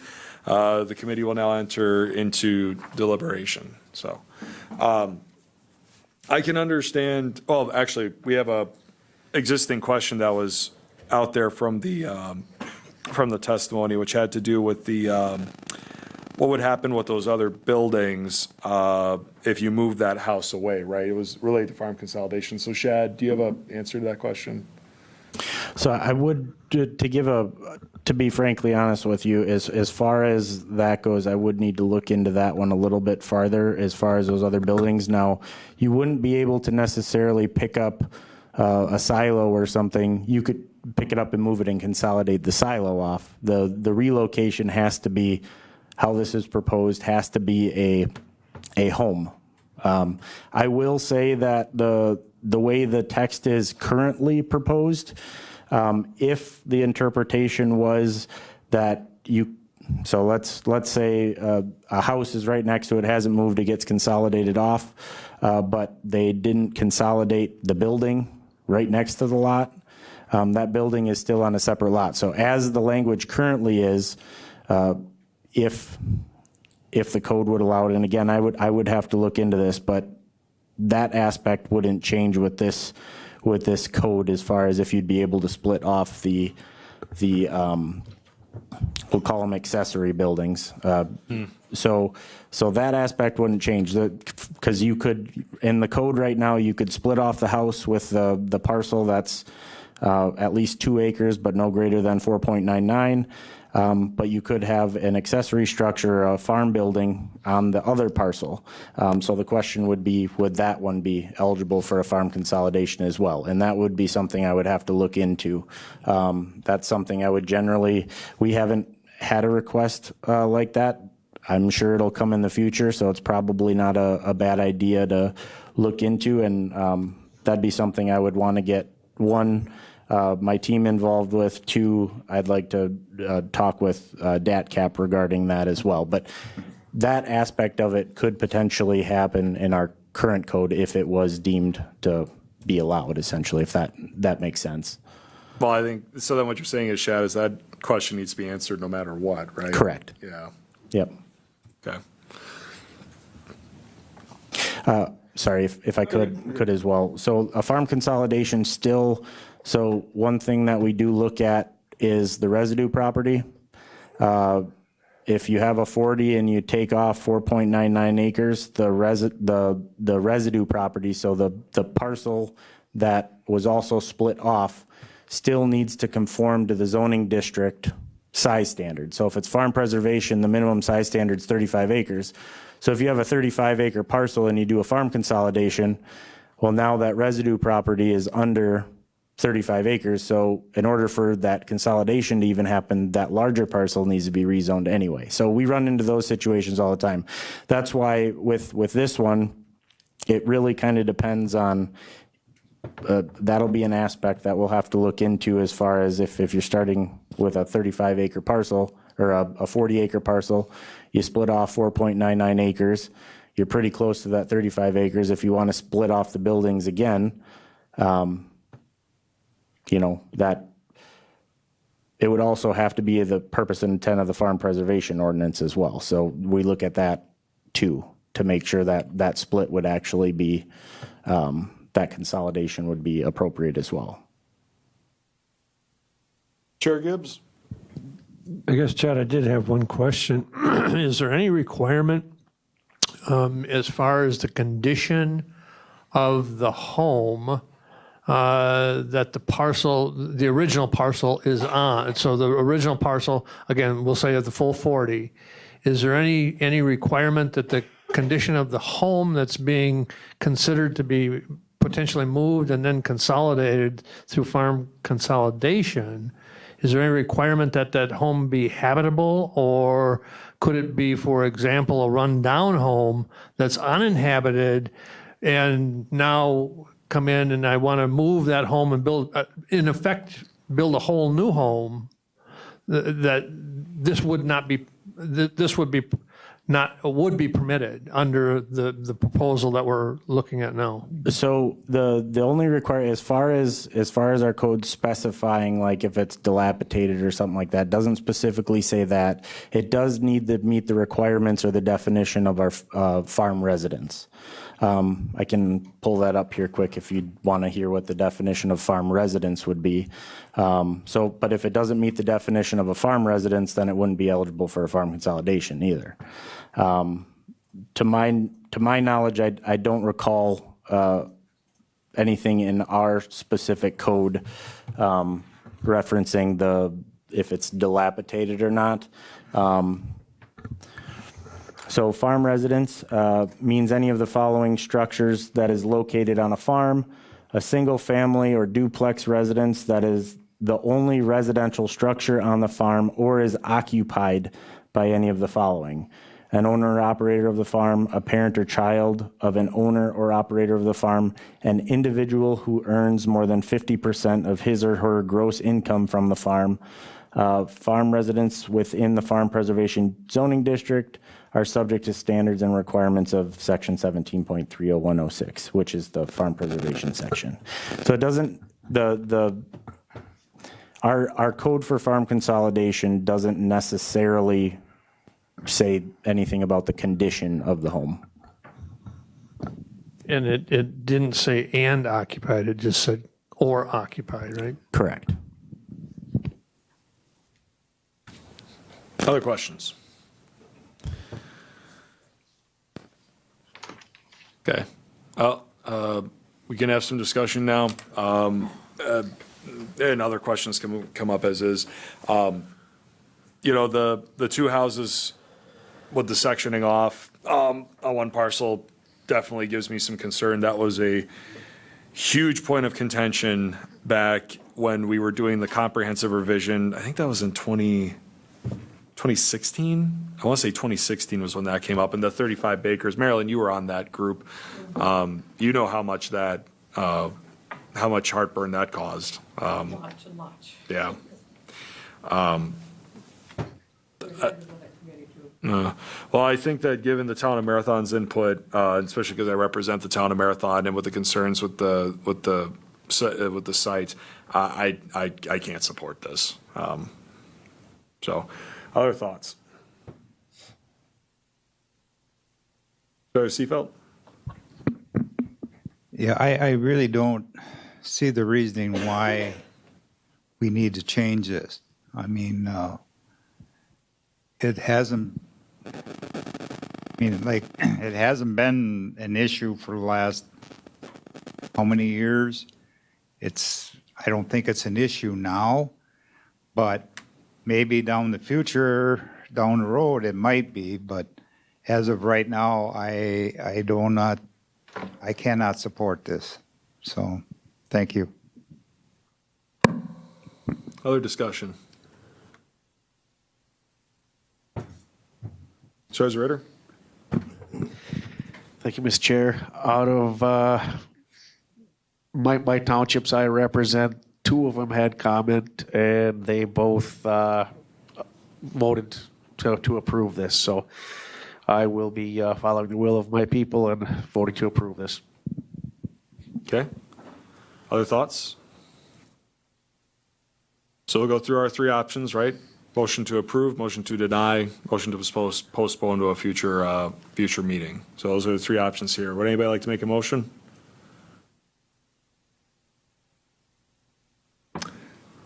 Corp Counsel, can I make a motion?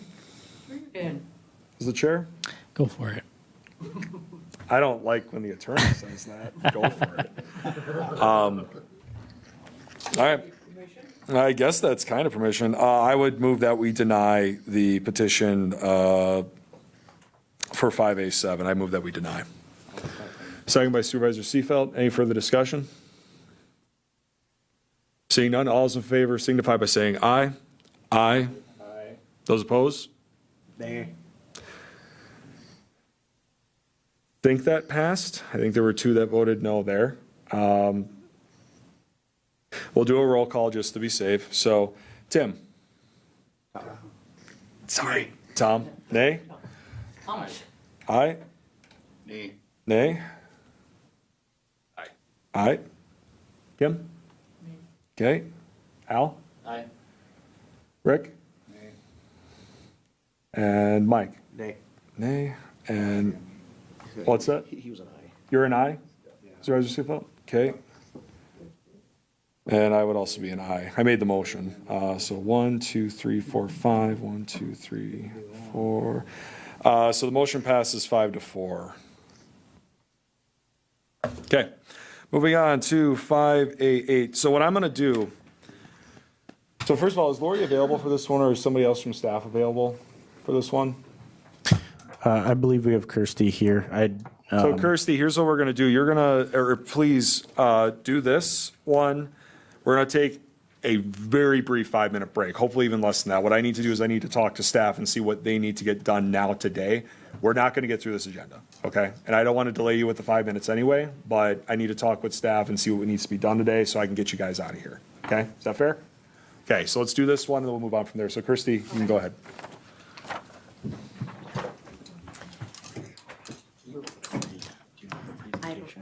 Yeah. I'm going to try to set some sort of record for how fast we can get through this. We'd appreciate it. At all. Auctioneer So I'm glad farmland preservation is fresh on our minds. That's the zone we can stay in for this next topic. The majority of you have heard us discuss the farmland, the farmland preservation plan update over the last couple of months. But I understand with some of our new committee members joining us now, you guys won't be as much up to date. So while we could talk about this for probably 15 minutes, just giving you an overview of what the plan is, I'm not going to do that. However, we can answer questions as you have them. But just from a very high level perspective, our farmland preservation plan, it's part of Marathon County's comprehensive plan. And this is a requirement in the state of Wisconsin for any counties or landowners that participate in the farmland preservation program. So we have hundreds of farmers in Marathon County that participate in this program.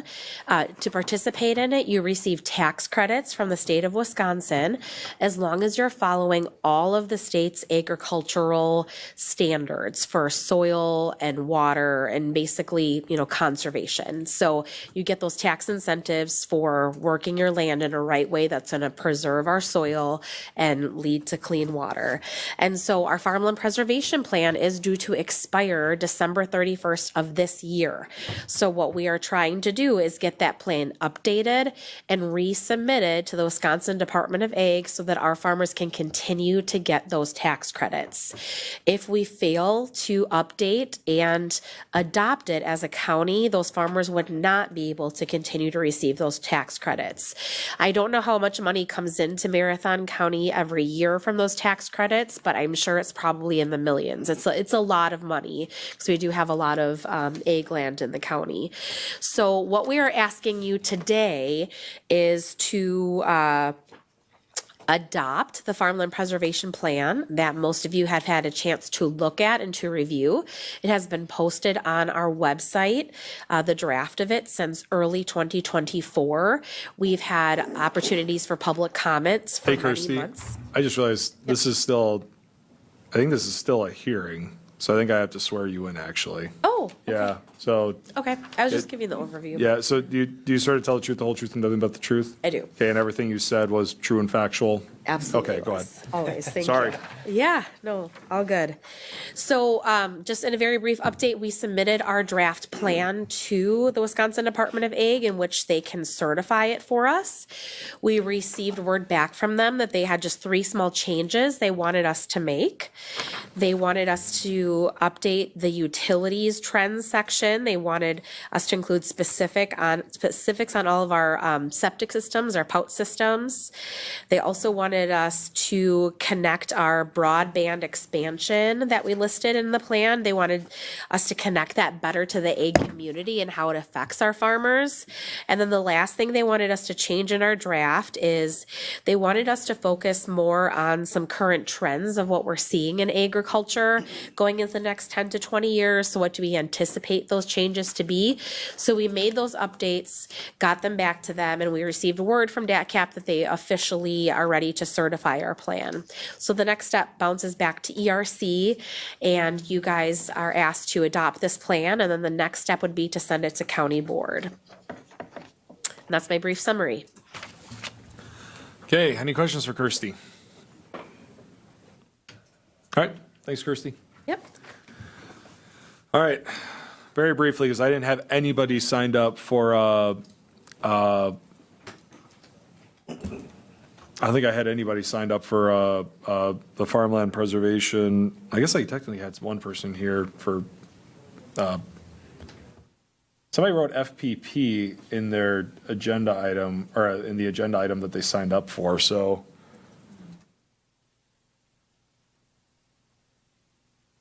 That could have been in relation to the last one as Maybe. well, because it was farm pres. I'll call, but anybody wishing to speak on item 5A8, this is public testimony, please identify yourself at this time. Anybody wishing to speak on item 5A8, please identify yourself at this time. Calling once more, final call. Anybody wishing to speak anybody wishing to speak on the item 5A8, please identify yourself at this time. Seeing and hearing that no one else wishes to testify, I'm now declaring the petition of Lori Miskimins to adopt the Marathon County Farmland Preservation Plan 2024 to 2033 now closed. Committee will now deliberate. Motion to approve would definitely be in order here. So, Supervisor Ritter. Thank you, Mr. Chair. I'll make a motion to approve the petition of Lori Miskimins to adopt the Marathon County Farmland Preservation Plan. Okay, motion is made. Is there a second? Second by Supervisor Unger. Any further discussion? Seeing and hearing none, all those in favor signify by saying aye. Aye. Those opposed, motion carries. So we're going to take a quick break. Let's get back here at 6:15. I just need to talk with staff and make sure everything gets covered that needs to get covered now. And we will cut out the stuff that isn't time sensitive today, okay? All right. That's what I'm trying to do right now. All of them. Budget stuff. All of them?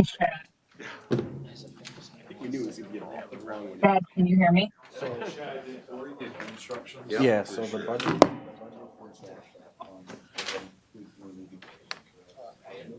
Chad, can you hear me?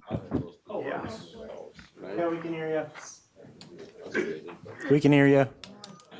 Okay, I know Jamie is pulling the intergovernmental one, but I believe she is on her way to speak to the CIP. I am not sure how important that is. If Chris is still in the room, he might be able to tell you if that needs to be covered today or not.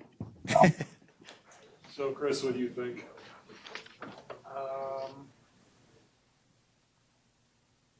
On why she's bringing it to you, because I know that things that come before you to be considered as part of the process, but. Okay. So it'd be kind of a after the fact presentation. Yep, right by that gentleman in the red. Prior to the Parks Commission, the city side of things. Were you present for that one? I wasn't. She sent me the preliminary list that she hasn't submitted the full list because we talked beforehand. So you can submit it to me after you talk through it. But so there's nothing off the radar that I don't know about. Laura, you said she's on her way. Well, yeah, I don't think she's online anymore. I was emailing with her about the workday item, and she said that her email made it sound like she's on her way to the courthouse. So I believe she's coming in person. So I'm going to mark 2 and 3 for now. What else? Do we want? These okay. So this one was all in one, and that one you could do all in one. Yeah, that would be two separate. That's all the agenda. Two separate cases if you wanted to. And I believe, Mike, you reviewed some of those, right? Do we have to do notices for these? Like, do we have to do publishing? We don't. We don't? I mean, we do the. Specifically for this meeting today, was there anything? No. They do the history and it's Town though, right? What's that? You So we're live a little meeting ways away. potentially on the 26th. Just about a We town. could do some. About 30 miles from. Yeah. Oh, wait a I was minute. gonna No, I guess say, we should take try a it. bit, No, that's a then- different thing. I'm talking about the retreat. BFE, huh? That's what I was talking about. Yeah. I would say that is no Yeah. problem. It's a microphone right there, careful, Mike. Town of Johnson borders Highway 97 and 29. We would have to take care of all the action items. Don, she's showing you her dog. Oh, sorry. So it's basically right? Like. Yeah, no, Can I send it to I think the work. for when the July? Different from Sterling, That's Kenneth, fine. and Barron. Jamie's here if we wanna talk with Jamie. Pretty. To see how important that is. April 1, 2021. I mean. We're debating. Why don't leave? Okay. Yeah, I'm just gonna come with her. Thank you for staying this long. Oh, thank you. We're gonna have to say. Yeah. Okay, sounds good. Sorry. Yeah, I know. But we still.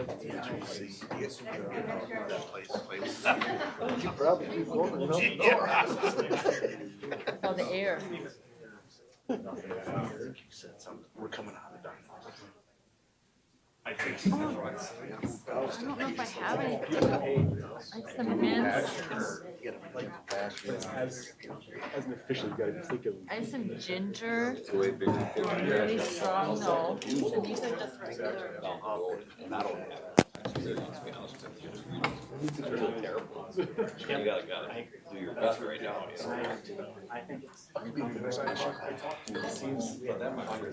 Some people are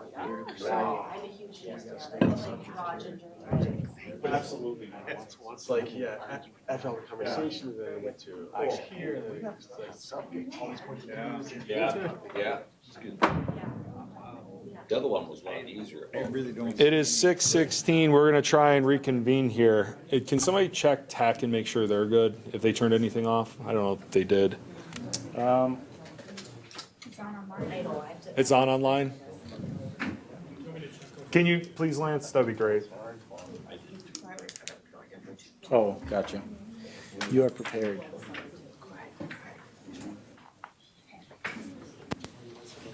Oh, I gotta grab the budget stuff. Good, thank you, Lance.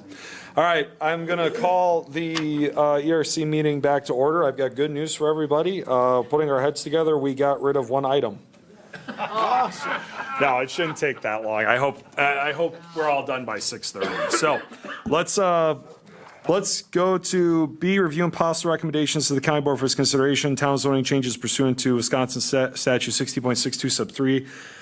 We have 6B1 from the town of Wausau. We have some text amendment changes. They're in your packets for review. Shad, did you have anything to note here? No, so we got all the proper notices that we normally require for these. I know Corporation Council did look at the wind and solar, and he said it seemed consistent with state statute.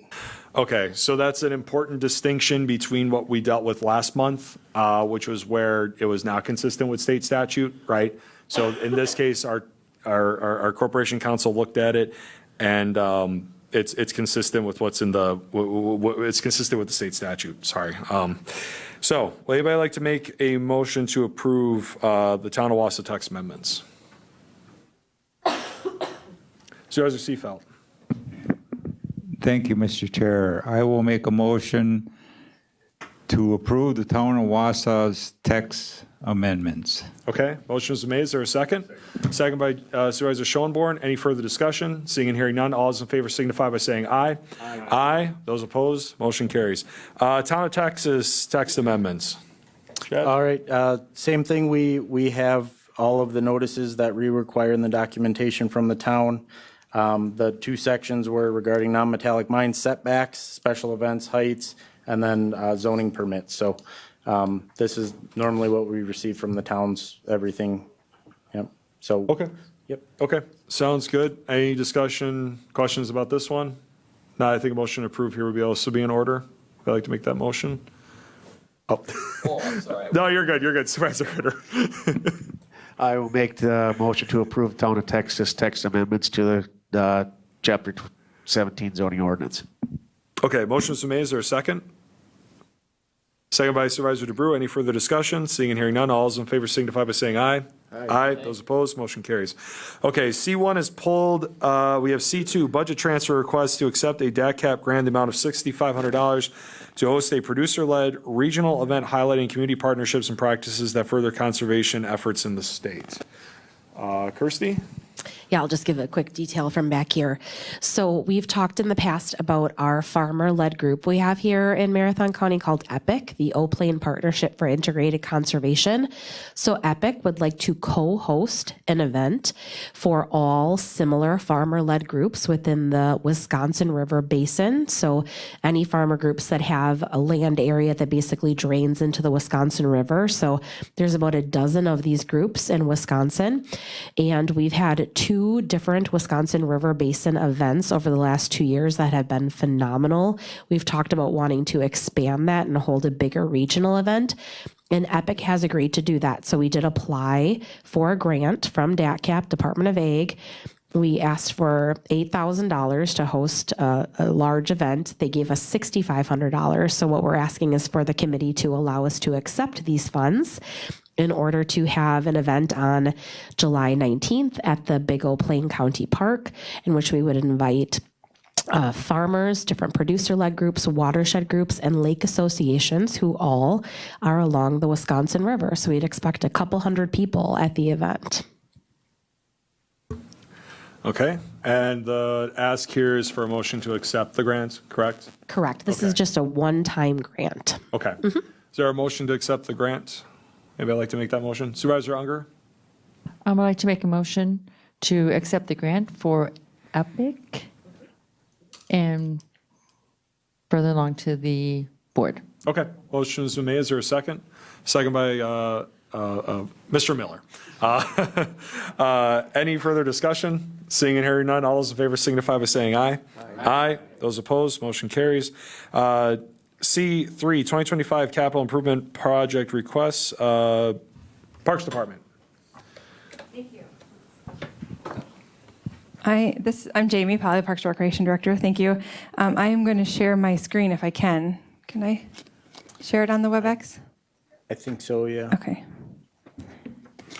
I put together a summary of our capital improvement requests. So typically we bring this as a recommendation through from the Park Commission, which they met this afternoon, or I guess this morning, and are bringing forward these.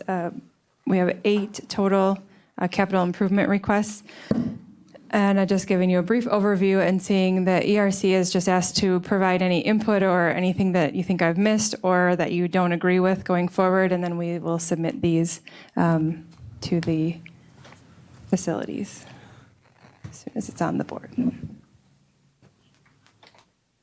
It wasn't in your packet because we were putting them all together and we were needing to go to the Park Commission first this afternoon, so the timing is, that's why I did some pictures, and I'll zoom in here so you can see if I can. So our first one that I'm bringing forward, and this is not one I had actually planned to bring forward. It's on our long-term list that it needs to be replaced, but we're having some major difficulties with it at the moment. So this is our splash pad in Marathon Park. This is part of our West Side Master Plan as well as to what we do with this whole area, which includes the splash pad, the junction, the playground. But that is a long-term, the West Side Master Plan is a really long-term plan. And by the time that we get that figured out and any work done on it, it will probably be years from now. And the splash pad is something we've had in Marathon Park. This particular splash pad is 20 years old this year. Prior to that, it was a wading pool. Prior to that, it was a pond. Marathon Park's always had a water feature as far back as 1920, probably even before that. So this is actually a picture of it when it was new. I should have gone and taken a picture of it today. It's not really this colorful or this pretty. It has reached its useful life, but we are finding that we have a leak in the system, and we're doing everything we can right now to test whether it's an input or an output line. And if it's an input line, the fix is fairly easy for the moment.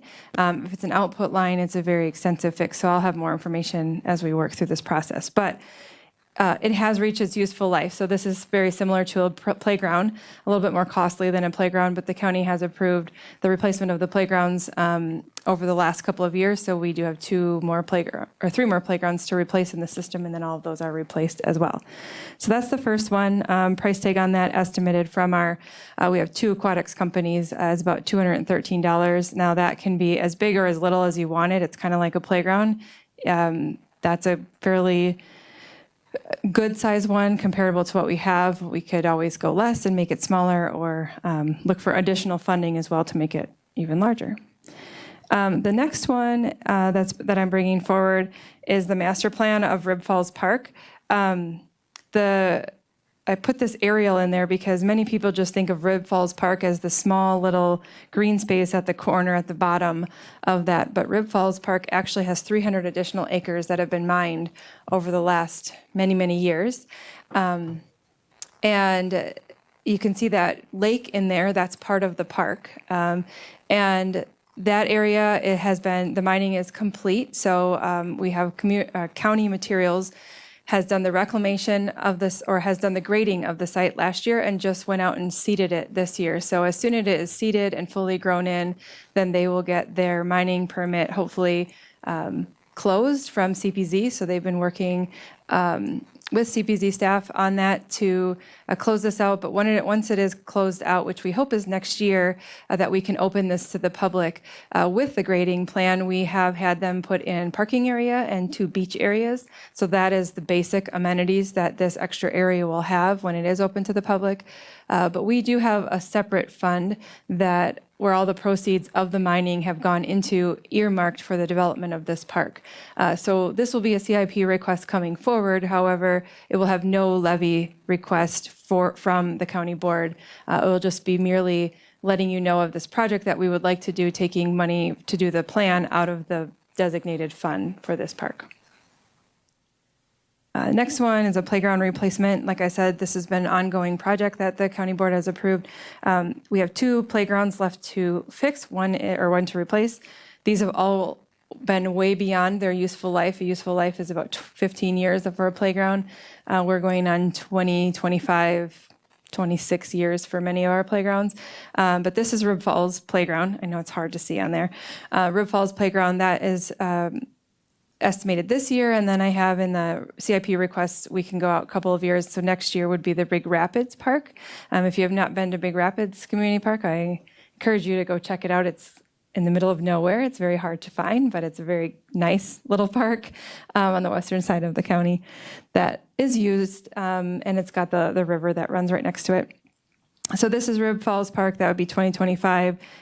This is you can see they're very basic from when they were put in. This would be the Big Rapids Park. Then this is the Dells of Eau Claire Beast restroom. This is another ongoing project that the county has been doing for the last, 7 to 8 years, is replacing our vault toilets that are within our county parks that have reached also their useful life. Some of them had been leaking, some of them just failing in the structure. This one is a little bit unique in that this is our beach, Dells of Eau Claire beach restroom, and it's got some changing areas along with it. But this one's also going to be a very challenging one because it is fully within the floodplain of the Eau Claire River. And so we will work closely with CPZ on this to know whether we can even replace this one in its current location, or we may have to move it back. But this one is the next one to be replaced on that schedule. And if you've been in any of the parks, we've been replacing them with these modular vault toilets. So Sunnyvale is a perfect example of where we replaced a building like this that had the changing areas to just 2 of the larger vault toilets, so they can be changing areas as well for the beach. This picture doesn't really show what I'm really talking about, but Marathon Park roads and trails is another thing I'm bringing forward. This kind of goes with the master plan as well, just that it's a long-term master plan. And if you've driven on the road that goes from the entrance on Stewart towards the university down to Eastgate Hall, you're dodging potholes. And we are constantly filling those potholes and trying to repair the road as needed. But these roads are long past due. And knowing that the West Side Master Plan does have this road, that road that I'm talking about particularly eliminated, it's going to be a few years out now. So we're just talking about a basic kind of mill and overlay. Now the price tag on this I have in here is $600,000. That's a quote we got from Highway. That includes their labor as well, but it is something that we may be able to work with them on.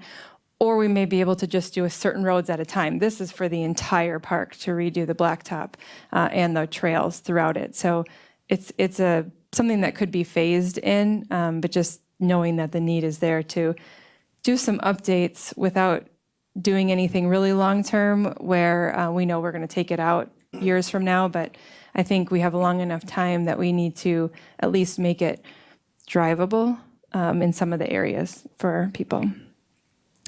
The next one, this is a new picture of the front facade of Eastgate Hall. So we have to do a little bit more on the outside to make this, but this bringing forward is just to add air conditioning, a complete amenity to this facility. It's lower on our priority because it is an amenity. We think that having air conditioning in this highly sought-after building will make it more appealing to renters, so there will be a revenue increase from it. But we do have fans in there right now that we are keeping it cool. But we thought as we did all these renovations to it this last year with the ARPA dollars that were allocated, we get a quote for the AC to add it onto the system and throw it out there. But it is an amenity. It could be a revenue generator, but it's nice to have too, with the other things that we have. The Marathon Park fence, from the pictures, it still looks like it's in good condition, but if you start to walk along 17th Avenue in particular, this fence also is over 20 years old. I believe it's 22 years old this year. And the 17th Avenue is where we have the most damage from the salt that's been on it for 20 plus years. The bottom points below the lower parallel bar, they're falling off. The fence is so rusted and so deteriorating that we're actually losing parts of it. And so it's failing in spots. It's becoming kind of a safety hazard in some areas. We also lost a section. If you noticed, if you drive along Stewart Avenue, we had a car go off the road this few months ago and take out a chunk of it. So now the quote on here, the $388,000 is to do the entire fence removal, the taking away of the fence and the installation. So this is all of Stewart Avenue, all of 17th Avenue, and a little bit behind the university. It's a very long fence. So this is something too I'm putting forward as a whole, but as we talk about it, it could be done in sections over the years. I think we'd look at the most critical sections first, like along 17th Avenue. And then, because as you see, there's sections of fence separated by a concrete pillar and then another section of fence. So it could be something we do over time, but it's getting to the point where it is needed. And the Fair Board has brought it up to us a few times as people like to go in and under the fence where they can get in now and they can bend the fence because it's failing that much. And so it's been brought to our attention. And the last item on here is kind of going along with that West Side Master Plan, just keeping up with the timing of how we're kind of moving things through. And this would be a planning document. And there's been some questions, so I'll be working with Chris Holman on whether we put planning documents in CIP. That's been a discussion we've had. But the West Side Master Plan, as I mentioned, is a long-term plan, and then within it, we have some smaller things that we have to look at. So we called this the Marathon Park Family Area. You can't really see it on here, but that includes the splash pad, the train, the junction, the restrooms that are there.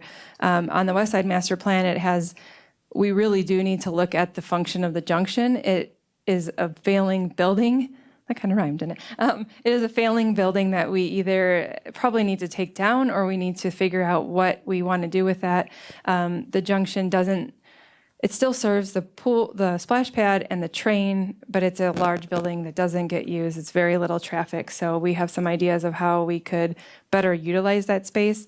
We also had to take out that small playground that's there because we had some vandalism to it and we couldn't get replacement parts. So that has been taken out. And then, as I mentioned, the splash pad is needed.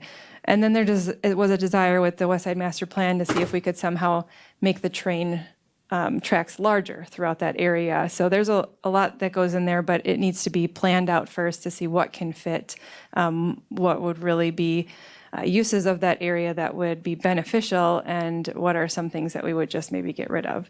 So that's a planning document that we have. So those are the things the Parks Committee or Parks Commission approved this afternoon to have me submit for CIP requests if the ERC has any comments or concerns on any of them. Did the Park Commission give any prioritization to these projects? No, well, we told them our prioritization, which is how I went through them, and they supported that. Okay. Just to briefly give a quick bit of information to our new members, we're not doing all these projects this year. No. Okay. There's the CIP process, which, Chris, if you could explain just briefly here, but we do not have the capacity to do all this in 1 year. We don't have the funds, So Chris, why don't you explain how the CIP process works briefly? And we might be able to get into that more at our retreat next month too, but go ahead, Chris. Okay, so briefly, the funding mechanism is a function of the budget and rollover from the general fund. And so it can vary every year in terms of how much funding you have available to fund CIP projects. That's just one funding mechanism. You have borrowing involved if the board wanted to move in that direction. ARPA has certainly been a big contributor in the last few years to a lot of projects as well. As far as the process goes, departments essentially will go through things like Jamie's done for parks and put together a list on a CIP request form. Those come to facilities and we do sort of an initial review. We score them against some metrics that we've had historically to kind of gauge them against things like end of life or, how necessary they are or how prioritized they should be based on those factors. And then we bring our sort of vetted list, and it's the entire list, but we bring our perspective to the administrator and walk through it, say, here's what people are bringing forward. Here's our kind of understanding of it from the facilities perspective. And generally speaking, we'll heavily emphasize the sort of end of life needs to happen versus the wants to happen projects. It doesn't mean that one's better than the other. That's just the perspective that we bring to the table. And then we'll provide a sort of an update in terms of where we're at and what we're seeing at the HR and Finance Committee. Then in July, we'll have firmer numbers on a lot of things to bring back to the administrator for final discussions in August. That will then be presented for adoption as part of the budget. At that point, it's not funding anything. It's just saying that here's the list of proposed projects that we'd like to incorporate into the budget.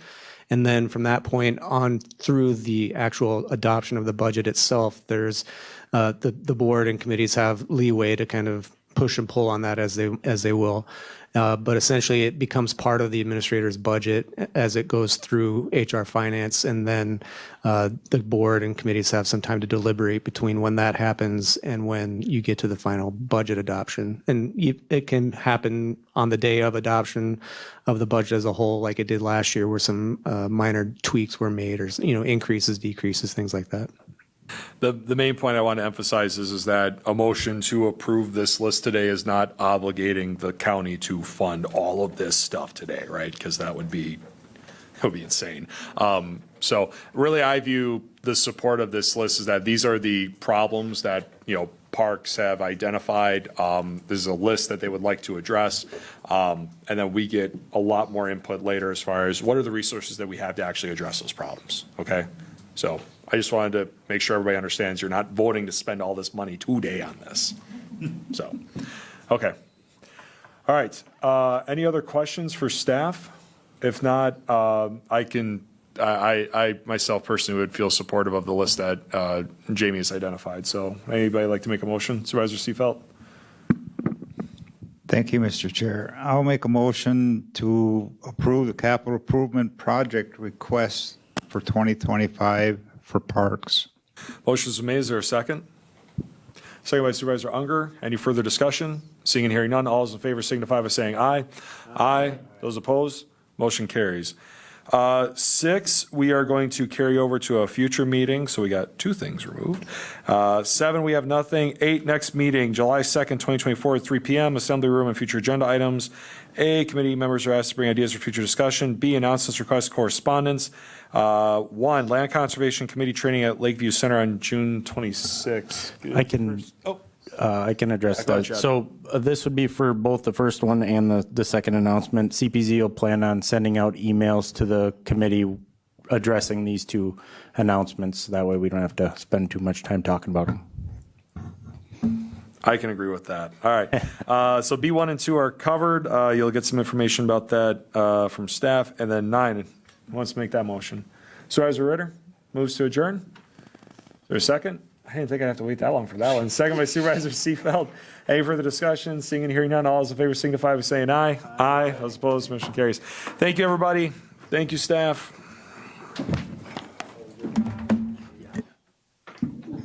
This meeting is no longer being recorded. There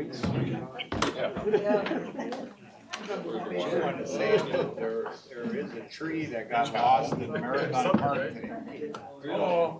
I was sitting in Marathon Park.